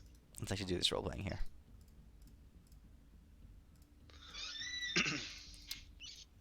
You find Mistra, and she's holding on to the dark stone pyramid that Elwin gave her. And she sees you coming. She says, "Oh, you've come back? Yes. That wasn't very long." Apparently, Elwin was really pissed off at that worm, so it didn't take long. She smiles. She says, "Yeah, I guess so. You guys are you're really powerful. I can tell." Maybe a little. I mean, it's mostly Elwin, and then Deimos rage fists everything we run into. She nods kind of absent-mindedly. She says, You know, it's I've been here for a while now. I don't have any memories at all of my past. But I've heard that once I was something pretty spectacular. A goddess. But then I That's died. very. That's all true. And you brought me back. That is also true. She says, I don't think I ever said thank you. It wasn't necessary, but thank you. She says, I don't know what else there is to do. Am I just supposed to live here like a normal person? I'm not quite one of them, but I'm not much more. I think it would be safer if you went and stayed with Akelia for a while. Because I do know she does have at least some spark of divinity in her, right? Yeah, that was part of your when you used your miracle. No, it wasn't miracle. What was it? No, it was a miracle. Was it miracle? Yep, Yeah, it it was was a a miracle. miracle. Yeah, when you used your miracle to bring her back. Um, oh, that's right, because I gave you miracles On each plane. on Yeah. each play. That's right. Yeah, with each Each arc. story arc. That's right. Okay. Um, use your miracle, your first miracle, to bring her back. You wished for her to come back in her divinity. And so you asked for her full divinity, but it couldn't bring her back. You couldn't bring her back fully divine. She just had a spark. So you are assured of that. Right. So I'll say, I think, given the fact that you do still have a spark of divinity in you, it would be, at present, safer for you to be in Akelia's company for at least the time being, to keep you safe. As to what you do beyond that, I don't know right now. She nods. She says, I'm sure there's much for me to learn. And I do want to help. And I want to figure out my place in this world. She says, That's a good idea. I know I can't be the person I was. But perhaps I can be something different. Maybe better? Perhaps. She smiles. She says, thank you for helping me. I Of sense course. that it cost you quite a bit to bring me back. And I want you to know I don't take that for granted. I know. She says, I'll do my best, and I want to help any way I can. That would be much appreciated, and I'm sure Akelia would welcome the company. She sounds grand. I look forward to meeting her. I'm sure she will be pleased to meet you as well. She smiles. Okay. So Elwin's off, but I'm gonna ask Renly and Damus. So since we're here, and since we seem to be able to complete monumental tasks kind of easily down here, I do have one thing I need to take care of while we're down here, and it could potentially get us another ally. I So pull out. like you should just talk about it and just like tell us. I pull the scroll. Remember the scroll, my legacy weapon? Yeah. Remember, it was Yeah. just to go free that guy who. Yeah, that legacy weapon you have right there in your legacy hands. item, not weapon. That thing right there you're talking about in your hands, right? Yeah, the scroll of long Yeah, name I can't you pronounce. use like every day. Dolorakaimim. Yeah. That thing, yeah. I use it all the time. All the time. I really do use it all the time. 100% of the time. Just a shit ton. Yeah. I just used it in this last fight. Yeah, I so that thing you're specifically talking about that you use all the time and asking us if we know about it. Is that what you're saying? I Been was around using for it- years. I was using it as a reminder, but Oh, yes. we did promise to free that guy from his prison. Sure. Yeah. So I was thinking maybe we could go take care of that while we're down here, because we could use another ally down here, and he's a powerful wizard. Oh, you did promise to free him, didn't you? I did. That's how I got the scroll. Was by promising to free him. Guess we could do it real fast. A promise is a promise. It's true. Gonna need a long rest first, though. I mean, yeah, it's evening time, and your last long rest was given to you by Garl Glittergold. So the actual natural long rest, because it's actually sleeping time, Yeah. is coming now. So Mistra retires to her room. Balinar says that 1,000. No. Let's see. It's been 30 years in hellish torture has a way of exhausting somebody, so he goes off to bed. Everyone else eventually retires for the evening. You guys, with the exception of Elwyn, get a long rest. All right, Elwyn. So Elwyn has been anti-foresighted. So let's see here. So he doesn't see nothing coming.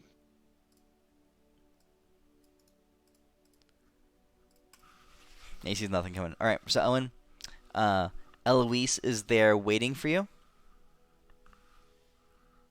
The room is prepared. She herself is ready as she's reclining in the bed. And you walk in there, and it's a reuniting. It's been a long time, especially for her. And you reach out to her, and when you're reminded that of all the women in all the countries and all the worlds and all the planes, there's something special about Eloise. There always has been. She's a dwarf, you're an elf. She's a physical fighter, a barbarian. You're an intellectual, an arcane user. It shouldn't work. There's nothing about it that makes sense. But for some reason, you guys have, over the years, developed a deep bond of your souls. And that is absolutely evident, and as you reach over and as you touch her shoulder and you look into her eyes. She says to you, Elwyn, dear, it's been far too long. I say no talking and get right to it. She says, aye. Okay, roll a performance check. I'm gonna roll this before that. You rolled with disadvantage due to anti-foresight. He sparks. He rolls his super spark.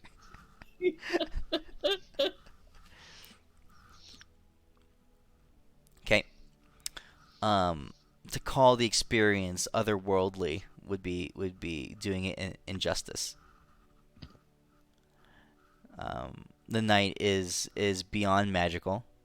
It's beyond divine. You and Eloise feel a deep connection, a uniting of your souls.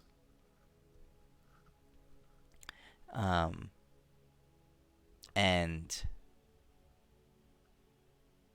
Elwyn, you are more convinced than ever that she is the one. She is your one.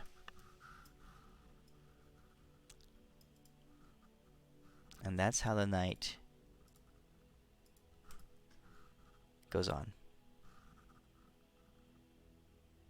All right. Yep.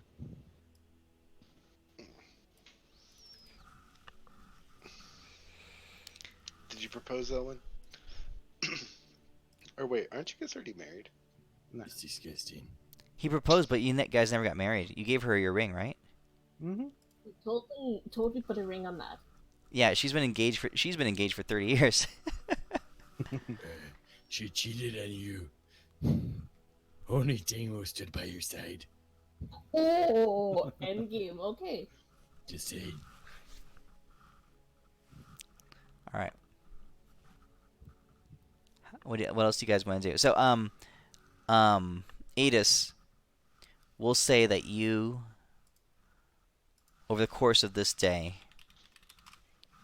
if you're going to go back to free Dolric, you, Yeah, that's if everybody's okay with it. it involves the breaking of his enchantment around his labyrinth. The undoing of this was the most powerful sorcerer in the world for a time. So you're gonna have to roll me 3 arcane checks as you reach his labyrinth, and you're basically trying to dismantle the heavy wards and how things have fallen apart and collapsed in on themselves and trapped him. Alrighty. So I need 3 arcane checks. Just for good measure, I will spark that. Okay. So that's 100 and something. Second one, just for good measure, I'll spark this one too. And the third one, Wow. and I will spark that one too. Okay. So in all, everything well above average. So, Adis, you travel there by yourself. You're on this is a bargain, an agreement that you made, and you being the person you are, those agreements are sacred to you. They're binding to you. You reach the entrance to his chamber. You easily find the enchantment that has to do with the spinning dial and the multi-eyed beasts on the walls, and you simply dismantle the enchantment and pass through to the next room, and you find his labyrinth with all the traps and magical wards and the thick layers of arcanery that have him enshrouded here, that brought him low, that separated his own soul from his body. And as you're unweaving it all, as you're unraveling it all, the building itself begins to crumble away, as it was the magic itself, as the magic that was holding it all together. He looks at you, not saying a word, just this grimace across his face, this scowl, acknowledging that you're coming to complete your end of the bargain. And as you dismantle the dungeon, you realize that there's no body for him to return to. And he Did I promise to put him back in a body? I can't remember. Or did I just promise to free his soul? no, you just promise to free him. He's trapped here. Okay. As the last few wards begin to fall, and the dungeon begins to break away. Actually, it's the side of a mountain that's basically just shearing off the mountain and falling down in rubble to the valley below. He looks at you, and he says, "In all my hundreds of years on this plane, and the thousands of years since, he says, to find a man of his word. Well, fuck me." I just give him a nod. He's too old for me to resurrect, unfortunately. Or wait, was he just separated, or did he No, get killed? his body withered away thousands of years ago. Okay, yeah. So he's been gone way It's too been, long. it's been like 6,000 years. Yeah.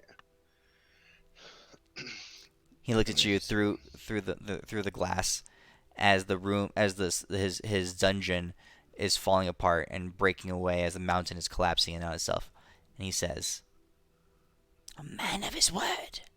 He says, that I can respect." And the enchantment. Yeah, go on.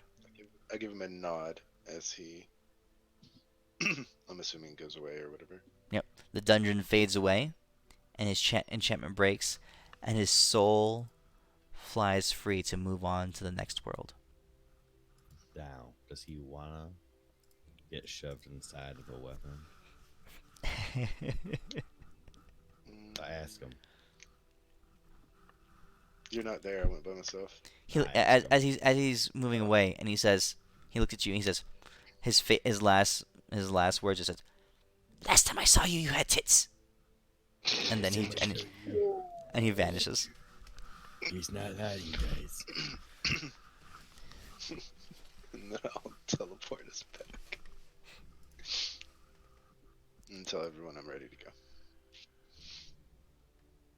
Man, I'm just so honored to be next to the next moon god. Hey, do I get tier 3 on my legacy weapon for tearing all his enchantments apart? You do not. The Darn. only way to get That's worth tier a try. 3 on your legacy weapons is to bring them to the divine forge. Oh, that's right. I remember. That's why we needed the forge. That's right. That's where we're putting Killdrack. Sure, yeah. And it is Euphemia, I'm just so proud of you and just all those things.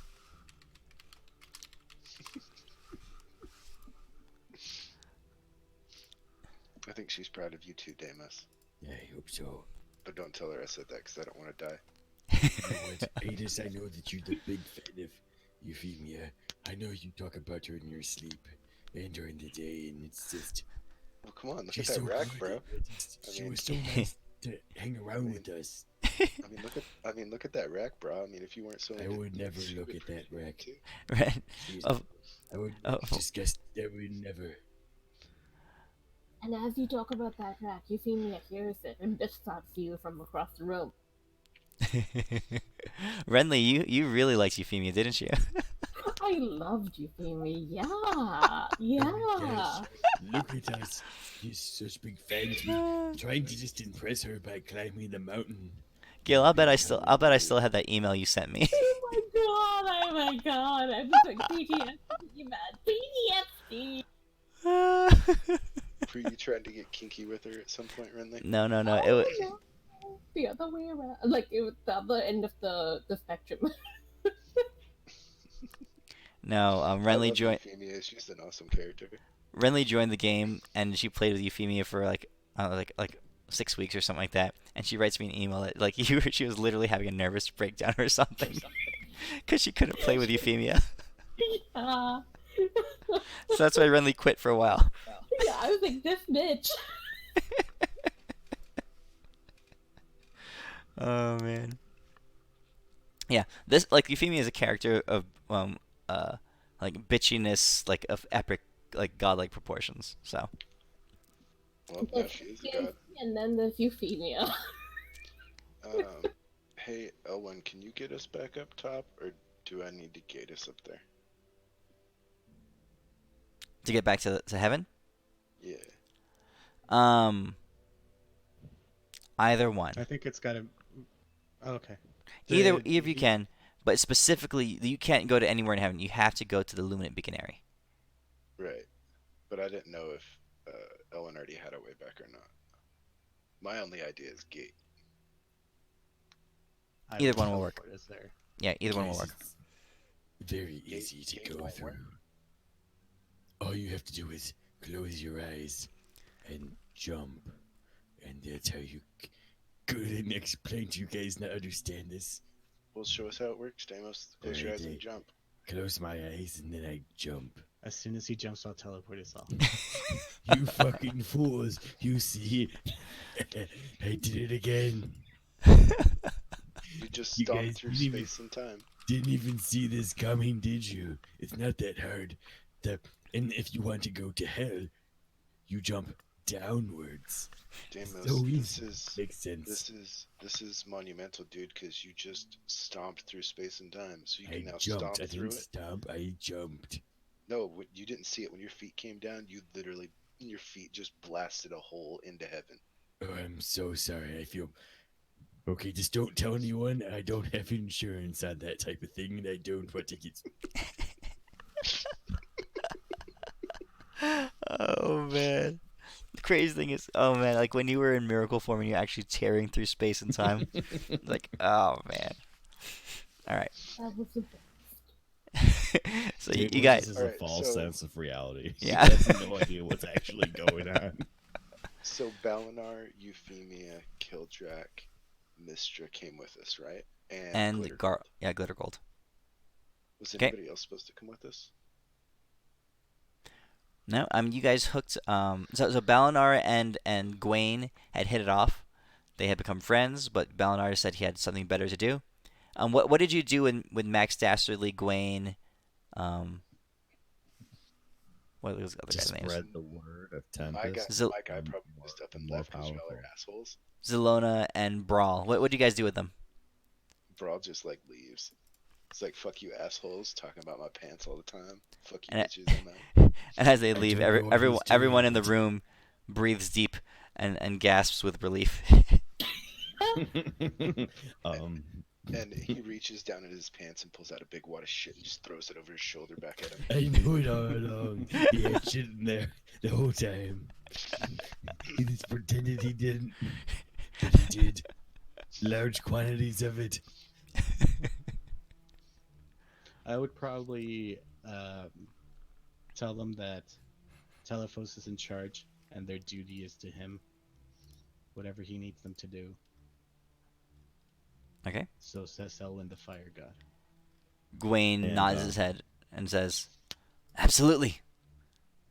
Your Max wishes are Dastardly command." seems to be in the, I would say not the most charismatic he is, but he isn't. But I give him the pamphlet which has workout routines Uh huh.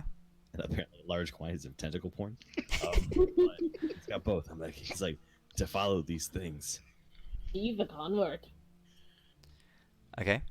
And then He- I he- give these to that the rogue that keeps hiding, but I can see him very easily, but smell him even more. Hello, Oh I'm my Diary God. Jones, and the inventor Silona looks up to the heavens and goes, "Vindication!" Because now she's like, "Yeah, I called it. I called it. These assholes." But and also Deimos, the innocent, Deimos. Yes, and she totally writes fan fiction about it. Oh yes. Oh, is it like what do you call it, yaoi or slash fan fiction, or is it Oh no, there is a moment in there where she talks about the corruption that that Elwyn brings forth with his dastardly good looks, you know, and but then Deimos manages to make his way back, and who knows what the future might bring? She might be able to release himself from the clutches of Elwyn, and yeah. Okay, all right. But that's a side business. Her dissertation is yes, Elwyn sucks, Renly sucks. We all kind of suck. Adis is like totally the worst. Deimos is like, yeah, Deimos. Poor Deimos. Pray Okay. for Deimos. Pray to Deimos. Yes. And I Oh, give this boy those pants because he needs them. That is disgusting. It's a solid, not running.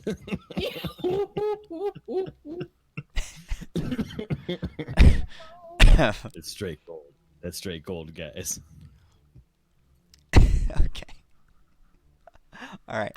So As you he's leave. walking out, he's walking out. He says to you, "Solid, not running, bitch." To the bird. So you don't want the sound lobes. They'll break right through the plastic. It says so here in the destruction. Only liquid. All right. You may see those characters again someday. Oh God. All right. You guys are back at the Luminant Beaconary. Akelia is there. She and Mistra hit it off instantly. They are kindred spirits. They are, there's a deeper ancient type of bond between them instantly. Akelia presents as an older person, of course, but they're probably close to the same age. I mean, in human years, Akelia is younger, but the time passes by differently up here. So they see themselves as peers. You bring them back, and you bring them to, let's see, Satellizer, and you drop Balinar off with Vork and Satellizer, and Balinar says, as you guys approach,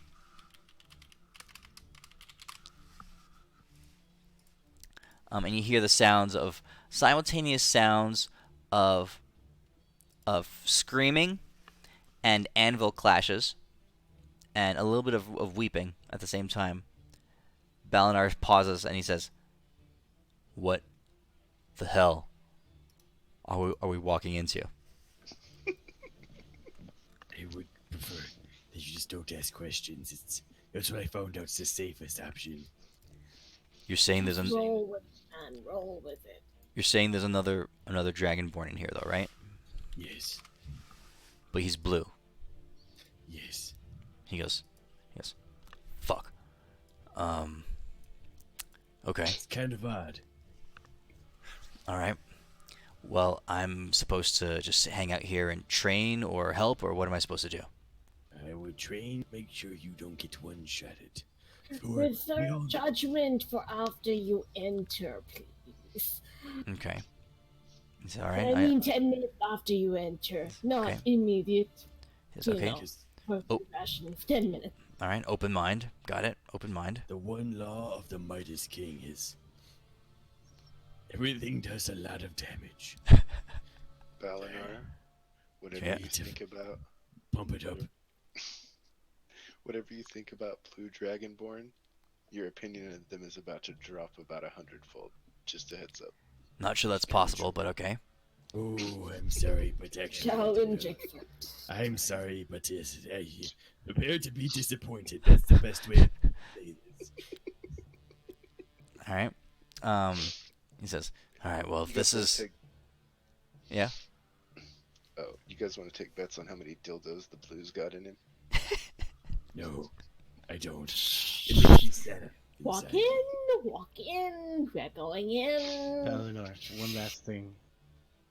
As much as disappointed as you will be, there's gonna be that much gloriousness to come along with it once you hear that voice. Oh yes, you love it. He says, I see. Okay. It's called the Siren of the Dragonborn. Also rediscovering your sexuality. I see. Okay. Well, Also, yes and no means probably harder. So be careful and keep that in mind. Here you go. well, I see this place kind of like a special place where I can get stronger quicker. There's like the gravity Yes. must be different here or something. Yeah. But- Also, are you not shocked and baffled that you are literally in heaven now? Look, the glass is literally glowing. I did notice that. I was gonna ask about that, but then I heard is that a grown man crying for his mommy? Oh, yes, actually it is. It's 100% what's happening right now. Satellizer, we are back. Entering the place. The forge is blazing hot. You walk in, and you see Satellizer over an anvil hammering on some metal that she had a set of glowing hot tongs, holding the molten metal in one hand, and her other hand her hammer, her gauntleted fist is striking at an anvil, working the metal. And she looks, and over in the corner, Vork is there. Like he's wrapped up in chain, right? You see him licking a pair of stiletto boots on the ground. And every time he licks it, a device from the ceiling that's hanging from the ceiling, like lashes him across the back with a whip. Oh shit. That's new. I don't really have any explanation for this one, honestly. I got the But, phone out to take a picture of it's, Balinar the minute he said it. It's definitely a training regimen, I'm guessing, for Constitution. Balinar looks at Satellizer, looks at Vork over there in the corner. He mutters something about fucking idiot blue dragons, and he walks over to Satellizer and says, "My name is Balinar, a former companion of." He points over at you guys. Deimos and Elwyn and Renly and Adis. They've told me that you are an ally of theirs, and I am here to train, to seek to make myself stronger, to be of more use in the battle to come. He says, "Let me know what I must do. I will follow whatever orders you give." Satellizer looks up at him and says, Well, yeah, it's like really nice to meet you, but I've been working this metal here, and it takes a long time to become a blacksmith. Your blue buddy over there, he's he keeps saying that he wants to get stronger, but he's kind of an idiot. So I keep coming up with these stupid things for him to do. I told him to lick that set of shoes, like 5,000 times. And he keeps doing it. me and Cyrene, we have a bet going to see how long he'll keep doing it. He's not very bright. Please tell me you're not like him. Balinar looks over in his direction. He says, "Ah, I understand. I'm beginning to see now. Yes, the blues were always the weakest amongst us. Weak of mind, weak of body, weak of fortitude. Surely a woman like you understands that there are lesser versions of a species, and that there are superior versions within a species as well." Yeah. Yeah, I can see that. You are quite a bit more impressive than your blue buddy over there. Balinar nods. He says, "That is an understatement." Vork is off in the corner, licking this pair of stiletto boots, and every time it does, he yelps. So he licks it, gets whipped, yelps. Licked it, yelps. Satellizer turns to you guys and says, So, I really haven't gotten much done. Vork keeps being a pain in my ass. You guys have any news, or what do you want?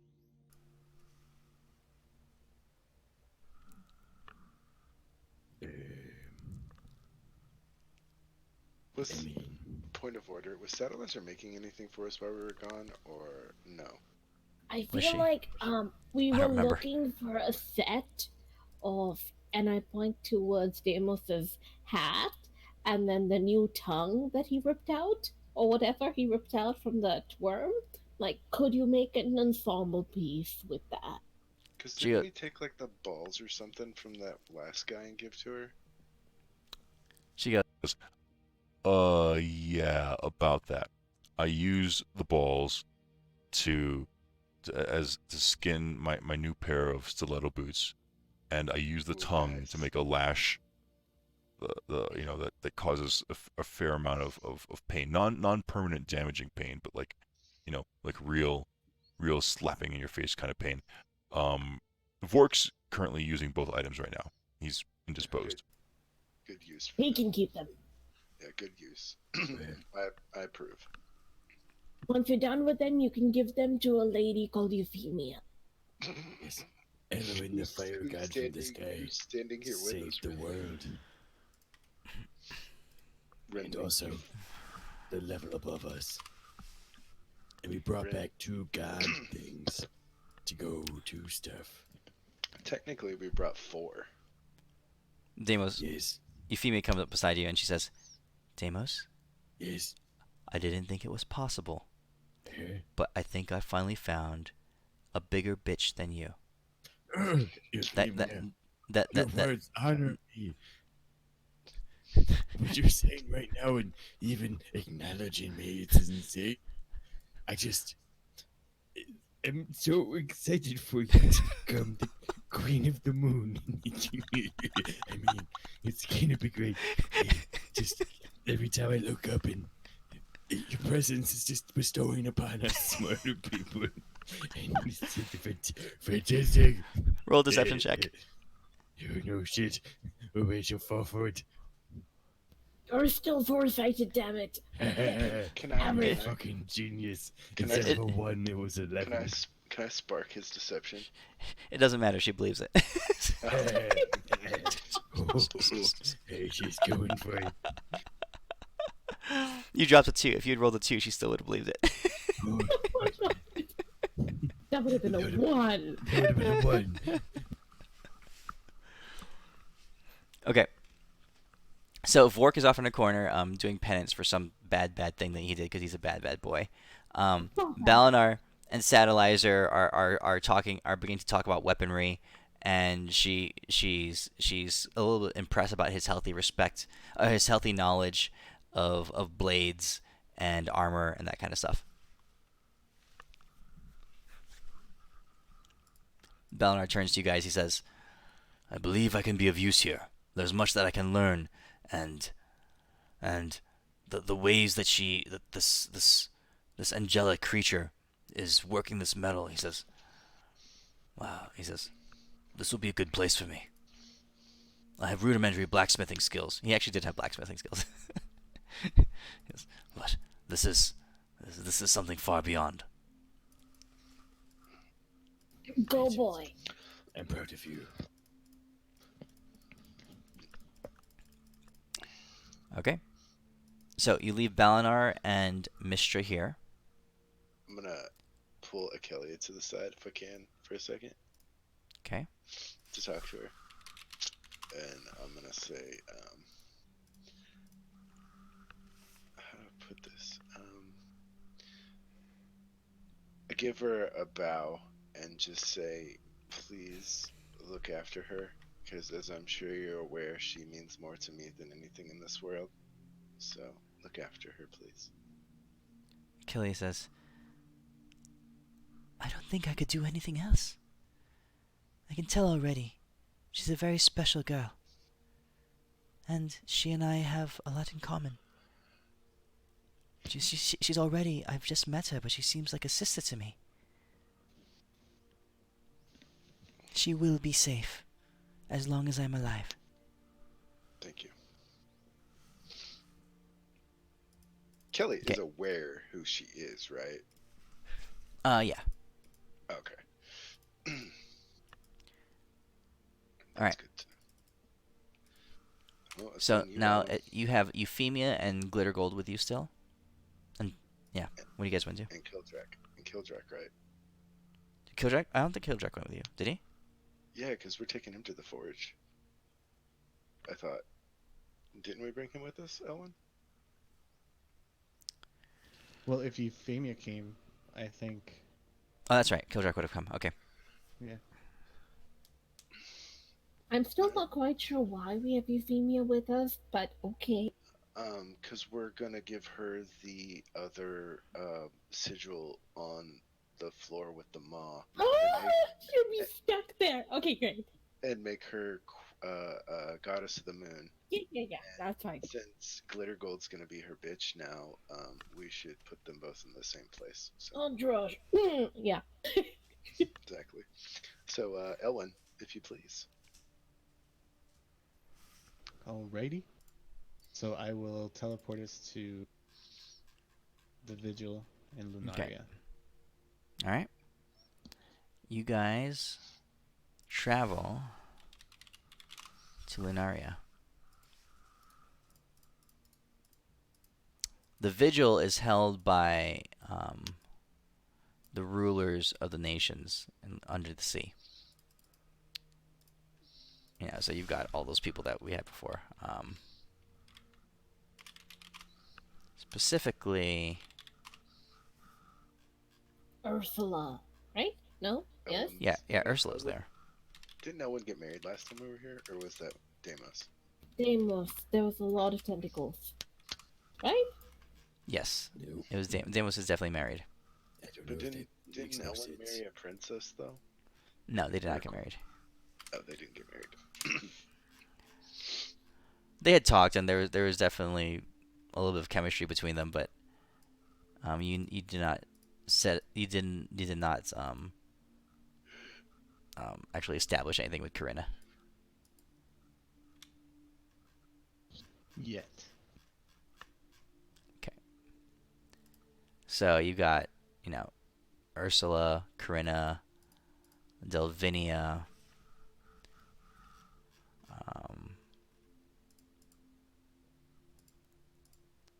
The crab. yeah, the crab guy, Tapation 1. There, those four. Because didn't Elwin make him a shard or something? Yep, you guys made a shard for him. So they collectively are the vigil. They're four tide shards. Um, are the vigil. So you arrive there, and their new headquarters, the new capital city of all four nations, is Lumos. And as you guys arrive, a lot has changed. They've reformed a lot of the seafloor. They've carved out great coves in the adjoining mountainside um, to to make room for all for their the new city, for all these joined nations together. The four rulers are sitting at four stone or sea stone chairs atop a pedestal that or atop of a plateau that overlooks their city, with many attendants and advisors and military representatives around. As you guys come to the town um, to the city, you guys are quickly ushered to where the rulers are. It's no there's no question about it. There's no identification process. The soldiers there, the citizens know who you are. You guys are all seen in great renown. Um, so the monarchs are there, and as you enter, they all bow their heads towards you a little.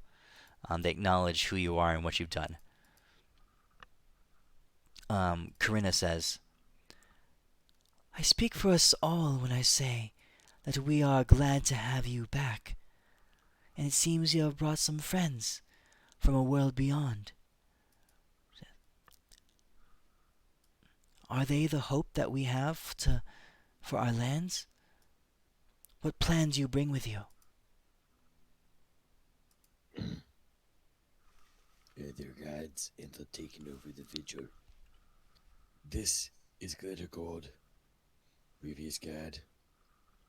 And this is Euphemia, the shining bright night star in the sky.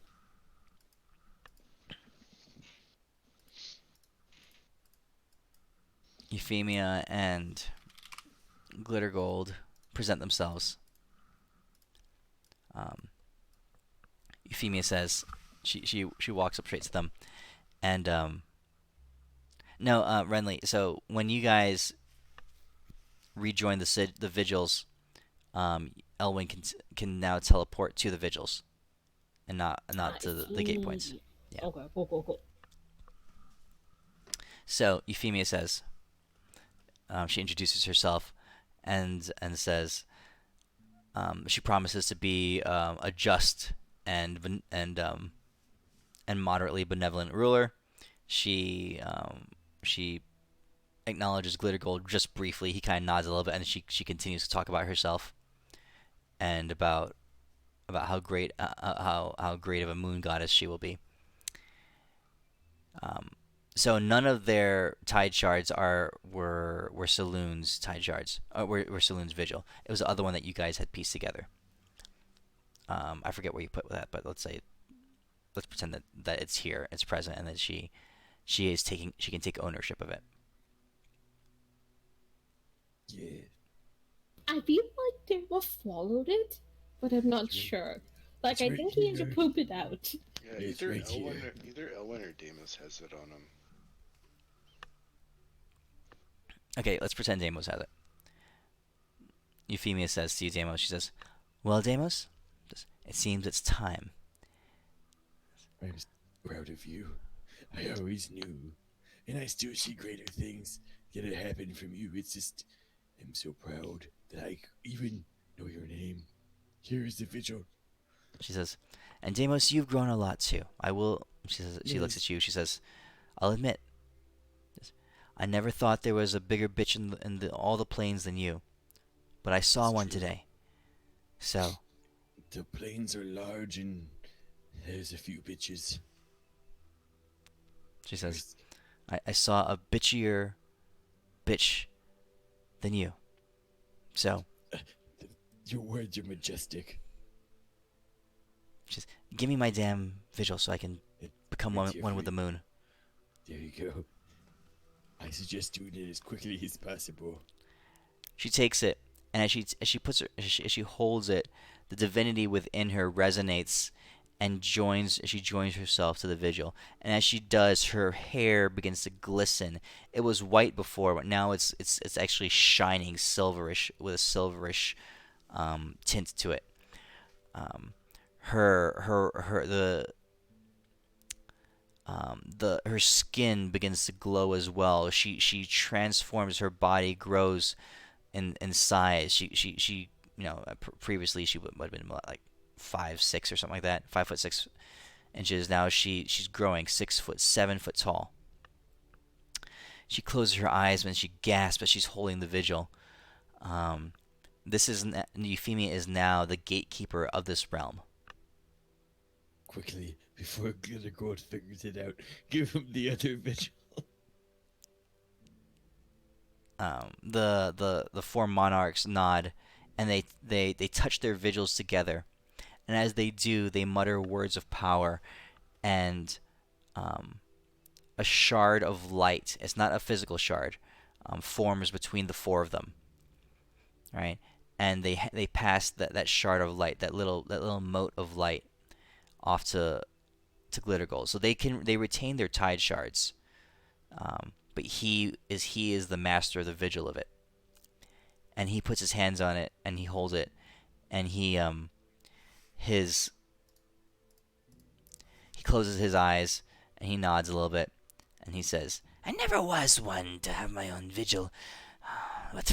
He laughs a little bit and says, "My, how times change, little girl. Oh, the one that all the gods laughed at and kicked around." He says, "Now look at me now." And he says, "In charge of my own plane." And his eyes shock open. His eyes grow open wide as he looks at you. And he looks at you, Euphemia. And he looks back at you. He looks back at Euphemia. And he says, "Do you sense that? Do you sense what I'm sensing right now?" Right? And Euphemia, she's like looking at her nails. She's polishing her nails on and she's brushing off some smudges on her armor. She says, "Yes, I sensed it when I first got here. Didn't you?" And Glittergold begins to panic. He says, "We're all going to die! This realm is falling apart!" He says, "This," and he looks and he feels and he says, There's millions of creatures under the sea." He says, "They're all going to die." Euphemia is there, and she's holding her vigil in her hand. This silvery, it's like a droplet of moonlight in her hands. She shrugs her shoulders a little bit as she continues to look at it. Glittergold looks at you and he says, "This plane is doomed. What do we do? All these creatures." He points at the four rulers. Them and their people. They're going to die. I never knew you cared so much. You're already on the right path, dear. It is a god's duty to look out for his people. He says, "You I'm don't. so proud of you. You don't understand. There's no looking out. Lunaria itself is dying, and everything on it will perish as well. We have to get them. We have to get them out of here. There's nothing to be done." That is so defeatist of you. Well, I heard that there's this place called right below you. And it has water and also land. And it's currently not very inhabited because of the demon invasion. He says, "You mean Elysium?" I said, Can I? He says, if the goddess of that world will allow me to send my people," and he looks at all the merfolk around him, "to that land," he says, "for their sakes, it must be done quickly." Come on. You don't think Euphemia can take care of a little whirlpool? Come on, calm down, old man. I He still said, think that they should go on vacation for a while, though. See a new plane, enjoy the sights, get a bit of sun, all day, all the time. Glittergold, he's like, he shrugs his shoulder and he shakes his head. He says, No, there is nothing to be done." He says, "You don't understand. A power of this magnitude that can destroy an entire plane, an entire layer of Mount Celestia. He says, that is far beyond any individual god. That's far beyond any pantheon of gods. Then I guess you'll have to be better than the gods that came before you then. Weren't you just saying something a minute ago about how, oh, look at me now, yada yada yada? He says, fuck that. He says, I want to save my people. Please, I'll be the mask. We'll save you people. But if you guys could just keep this at bay as long as you can, we'll find a way to muster the power. Look who you're talking to. I point to Euphemia. She's got it. Yeah, what do you think, Euphemia? Euphemia says, she looks around, she looks at the fish folk and at Garl. She says, that sounds like a problem for the people on the land and in the water. She says, my realm is the sky.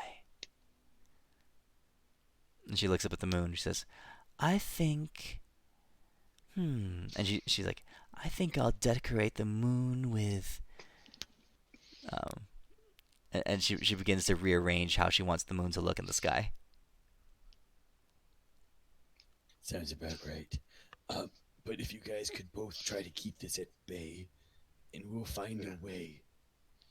For Elwyn, not only the fire god of the sky, is also the leader of the party.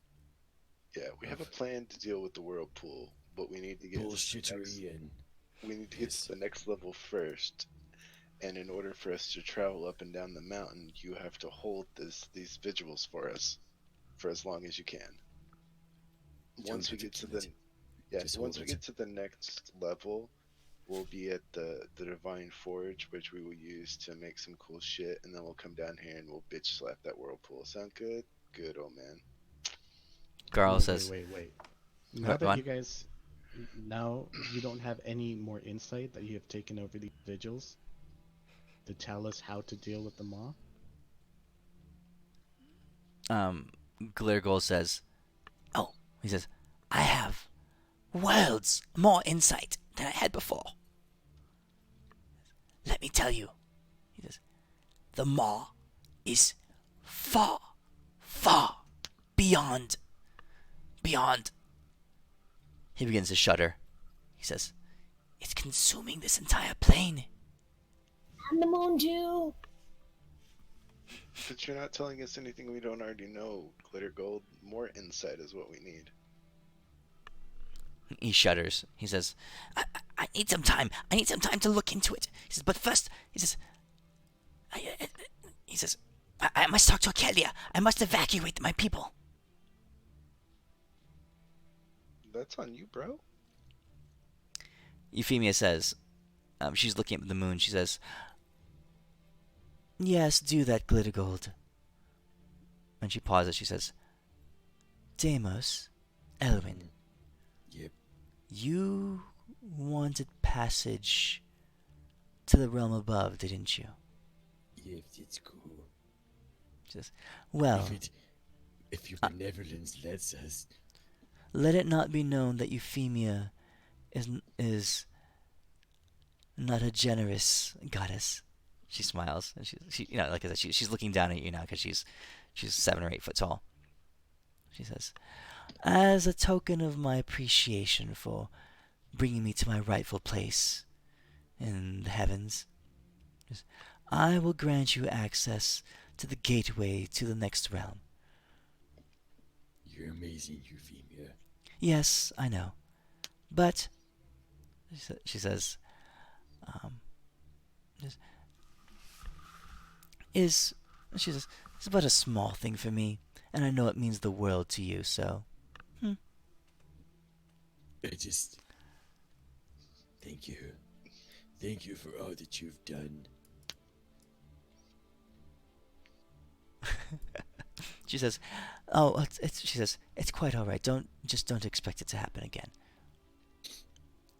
And with a wave of her hand, she the portal in Lunaria opens to the land above. Is there any way you can give Elwyn the power to teleport to your vigil. For we're just small people, and your greatness is super good and all that stuff. Come on. Just come on. She says, to teleport to my vigil. We'll bring you lots of shit. We'll bring you jewels and crap. Hey Deimos, you should become a dual worshipper. Of what? Tempest and Euphemia. Okay, first off, that's the dumbest thing I've ever heard in my entire life. I think you should actually crawl on top of a building and then jump off of it. And then But I- repeat until you're dead. But I have feather fall, so I Take can't that, get take hurt. that fall damage and your best spell slots are gone till you're fucking dead. I have infinite feather falls, man. And then if you somehow revive, do it again until you fucking run out of fucking saves. I literally have spell mastery, feather fall, misty step, so it never costs me a spell slot to use Yeah. feather. You'll She says- find your place with anti-magic. Euphemia says, no. She says, glitter. She says, bother Glitter Gold next time you need to come here. I will be far too busy. She says, I have to redecorate the moon in my own image. That's a big job. Yes. That's That's a big large. job. Big wiener. I mean, moon. Midas, she was gonna ask us for something, but I think you've skipped it. Nope. Euphemia? Right. Nope, Yeah. she's good. Go. She's good. She got everything she wanted. All right. So Euphemia is now the goddess of the moon, and she floats out of the water, lifts above the surface, and into the very heaven, the sky above Lunaria, flying up to the loon. The loon is a multiplanar entity. It spans a lot of different planes. So yes, she is tied to Lunaria, but she's also anchored in a lot of other realms. So if Lunaria gets destroyed, it's not quite as big of a deal to her as it would be to Glitter Gold. If Lunaria is destroyed, it's actually he gets destroyed too. So Hey Renly, phone home and see if the moon's back. Is what back? I couldn't hear you. I have selective deafness. you cannot communicate with anyone on the mortal plane. You have to be at the Luminate Beaconary. Oh, that's right. I forgot. Yeah. The sending stones don't work cross the Great Astral Sea. So Glitter Gold is talking to Akelia. She grants him and his people asylum, and he begins to tell all the monarchs and all of Lunaria about organizing a huge evacuation. Okay. Thanks. Euphemia has granted you access to the world above, but as of now, she has gone off to the moon. We'll have to use her later. So through we go, I guess. Yeah. Yeah. So what's this next level? Huh? All right. So as that's happening, the monarchs begin to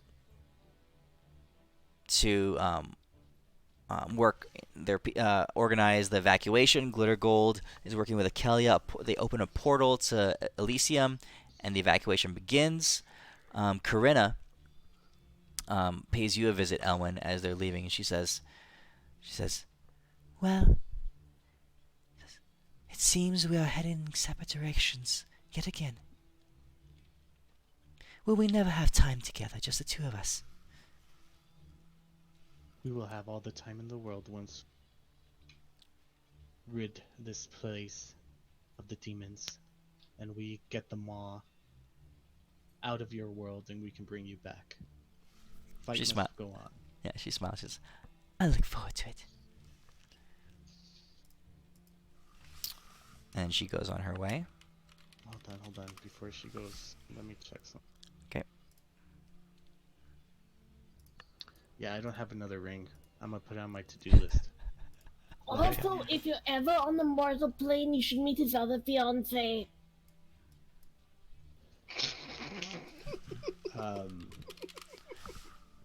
She says, wait, what? Bye! She doesn't know Elwyn? what she's talking about. Elwyn? She says, And I think we go at that point. She says, Elwyn, is there another woman? From a long Technically, time ago. I see. Last night? she said woman, not woman. So technically, She swims up to Owen, and she sniffs a little bit. She says, I can smell her. I can smell her all over you, Elwyn. Corinna. You go to whatever plane you're headed to. I will be with my people, and and she I'll she be back. she swims off to her people, and she heads up the evacuation to. I think you'll really like his fiance. She's really swell. What You the might fuck, really get it Rinley? on together. That's what I'm saying. What the fuck, Ridley? Like, for real? What the hell? And I toss her a sending stone because I feel like this could be the start of a beautiful friendship long term. Deimos, behind you, you hear someone say, "There you are, darling." As her tentacles begin to wrap around you. I couldn't wait for you to come back. I'm so sorry. glad you've returned to I me. may have been infected. Infected? With what? Coronavirus 19. Never heard of it. I know. Come, But to let be us. safe, I can't be around. You're transferred by water. I probably don't have it, but there's a chance. I would like to look at you from at least a 6-foot distance for safety reasons. I know you must move on. That much is evident. But come, we have some time. Time enough for you to take me as your wife, which is your right. You're right. That would be my right, except the problem is I'm a very strong advocate of women's rights, and I don't think that anyone should be able to take a woman. Well then, we have some time for me to take you as my husband, which is my right. I'm actually a strong advocate against women's rights to where men can now also take women. I'm switching sides. You go, boy. You go. You can do this. Deimos has been taken advantage of for far too long. It's time we put our hands down. Can you guys hear me now? No, that's in game. I'm saying, do you guys There you hear go. someone talking? All right. Oh, now I hear you. Anyone- Now I No, hear no, you. no. I know. I say that. Oh, I know what you in mean. character. And since Renly's small, I look like over her. I don't like. Oh. I like my eyes sweep around her, and I never look directly at her. And, Oh. yeah, and really, Renly is not alive to Ellen anymore. It's your new harem. It'll work out. Trust me. I've officiated over a lot of orgies and a lot of polygamy. We've got this thing in the bag. Yeah, I start swimming away. I shrug. I do a Jivarishi. group chat for the women. Via Jivar- Sending Stone. Elwyn, I could fix this for you if you want. You know what? Let's talk about it later. So, Well, Deimos, I can't do it once we leave the plane. Renly, That's, You- oh, you see Jivarishi wrapped all around Deimos, and she looks at you, and she winks, and she points at Deimos. She points over at a coral reef in the corner, and she points at you, Renly, and she says, she gives you a number 5, like 5 minutes, is I give her what a she thumbs wants. up. I have to tell you this, Shivarishi. Yes, my darling. I don't want to have you a widow. And I just think that maybe we should come to this after I conquer the entire mountain.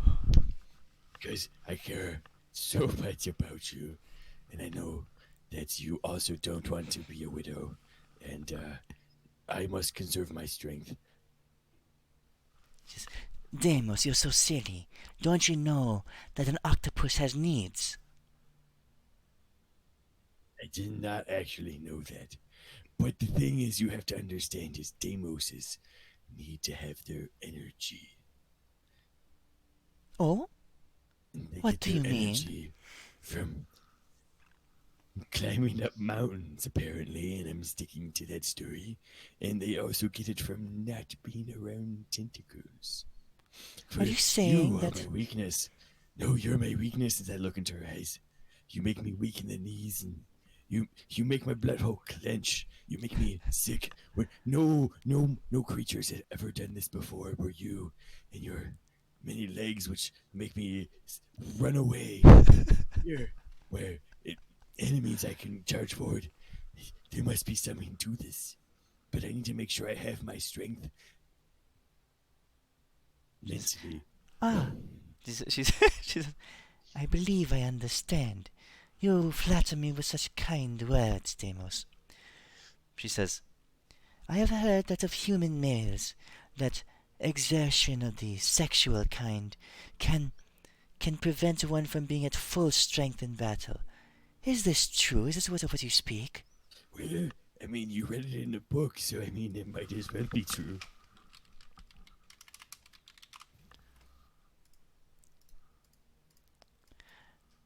Actually, this is a commonly misheld myth. Damn it. I just happen to know for a fact that the human body is actually invigorated through sexual expenditure. Oh! Hey, sorry. Hey, don't listen to me. I will be off over here. Tempest, it seems that the school you went to did not have the right type of funding. Let me talk to you over here about how things work, so you're no longer misinformationed. Well, Deimos, I present to you a compromise. Since you do not wish to expend your energy so that you may be fully in battle, but I have an octopus's needs, which are, I assure you, 100% legitimate. Yes. Let us just spend a few moments with you pleasuring me, and we will call it even. I'm very confused. Has there ever been a female that I'm aware of that Deimos has been into besides Renly in an octopus form? Actually, that wasn't a thing. That wasn't a thing. Yeah. I look at her, and I say, lady, who I'm definitely gonna survive this mountain and 100% marry, and makes me weak in the knees and queasy in the gut and diarrheal in the pants. I need you to hold on to your sexual needs for when this is over. From what I was told about true love. He's recovering. He just had a kid. Look at the kid. Point at the kitten. Sick. Kitten. I have a kitten. I need to take care of this kitten. She gasps. He's recovering from giving birth. Yes, recovering from this kitten. For you know that when you have a kitten, that you must take care of it, and there can't be sexual things for a certain amount of time because kittens are sore. Midas. Mm-hmm. Just because it will be so much fun to do this, I'm going to say, hey, Deimos, you should totally do what she wants, and I'm going to cast Suggestion on him. Yeah, if you do that, I'm going to cast Smite on you. And the DC will be like 52. Okay, I guess if that's what you want to do. No. Smite him. I know, I was just thinking you were going to do that. And then No. spark it. So that's 4 damage on that. He's dead. No. So Zivarishi is gonna. No, we're not gonna do that. So, Deimos, roll persuasion. Yours, adopted. Roll persuasion. I don't want to roll persuasion. I want my cat to roll persuasion. Mrs. Pizza, who's named after Seamus. It's an auto crit. Kittens are auto crits. All right. So roll persuasion with advantage. Your cat is giving you advantage on this persuasion check. Okay, it's cool. Gives me advantage. My +1, -1. Spark it, Deimos. Spark it. You already had I 4 shake. dice. Roll another I one. Yeah, I shake the cat up. Spark it. So that's plus times 3. Nice. And that's like with the guidance because like I poofed its hair up in a mohawk. Okay. So You've reached- 19 6. times 3. She says, "Ah, she says, I had a pet flounder once, and I know the attachment and the emotional bond that can be with. Oh, it was exhausting. She says, Deimos, I understand. I will wait. You go and conquer your next plane of heaven. I will stay with our people, and when we next reunite, let our love-making be something that they write stories about in the material realms." Stories. That is a mess. Mrs. Pizza over here needs to get fed. Because I want to make sure I'm in prime dad-making abilities. There are actually a lot of stories about your God current damn it. lovemaking in the land below. Oh, sorry. Yeah, just thought I'd add that. I mean, sorry, Tempest, damn it. Shit. She says, "Oh, well, let us create even more stories, Deimos. I will happily wait. Don't die. Come back to me." So all I have to do And I is will totally die. publish them for you guys. Imagine how cute those babies are gonna be. They're gonna have like a cat body, but with a lot of tentacles. Oh my god! We ripped the shit. I'm afraid of them already. Oh my god, the image! The image! Okay. All right. So, you left Glitter Gold here to in charge of the evacuation. Euphemia is now the goddess of the moon, and she has opened up the gateway to the next realm. She has not given you permission to teleport to her vigil, but you can teleport to Glitter Gold's whenever you wish. Glitter Gold has to stay on this plane, but he's evacuating it of all other sentient life. So I do want to mention regarding the ascending stones. I would have probably talked to Kelia about it because it's very important to have a connection through the planes, and I would have used my enhanced spark of insight and my regular spark of insight to help this work, so we women can group chat. Okay. Oh, I totally removed Rinley from the cell phone network. Oh, I'm building a new one. This is women only group chat. Cell phone network. Oh my goodness, there's such a thing. Skype. What is this thing? Holy crap. What is that? All right. I thought I could play it later. Yeah, we're done. but We're done. My wife is giving me Did a. that. Okay, We're that's all good. right. All right, you guys step through the portal to the realm above. You leave Lunaria and The ball. advance up to the next world. And there's a flash of light, just like there was when you left Elysium. And you land, and you feel yourselves landing on like a damp. The ground is wet and humid. The whole place that you're in has a dank smell. It's a combination smell of like rusting metal and oil, but also like algae, and it you hear the whirring of gears and machinery. You hear the clicking and passing of high speed operations and electronic communication. You hear cogs turning, you hear pendulums swinging, and you look around, and you see that you are in a huge cavern, surrounded on all sides by rock, but developed in here is an odd, machinistic, twisted world inhabited by these mechanical constructs, for lack of a better word. This is what you see. Oh, that's so sick. All right. Dang. So this is where you will leave off. You guys are in Solaria. I see Totoro. He's right there. Who's that? You know, my neighbor Totoro. Oh.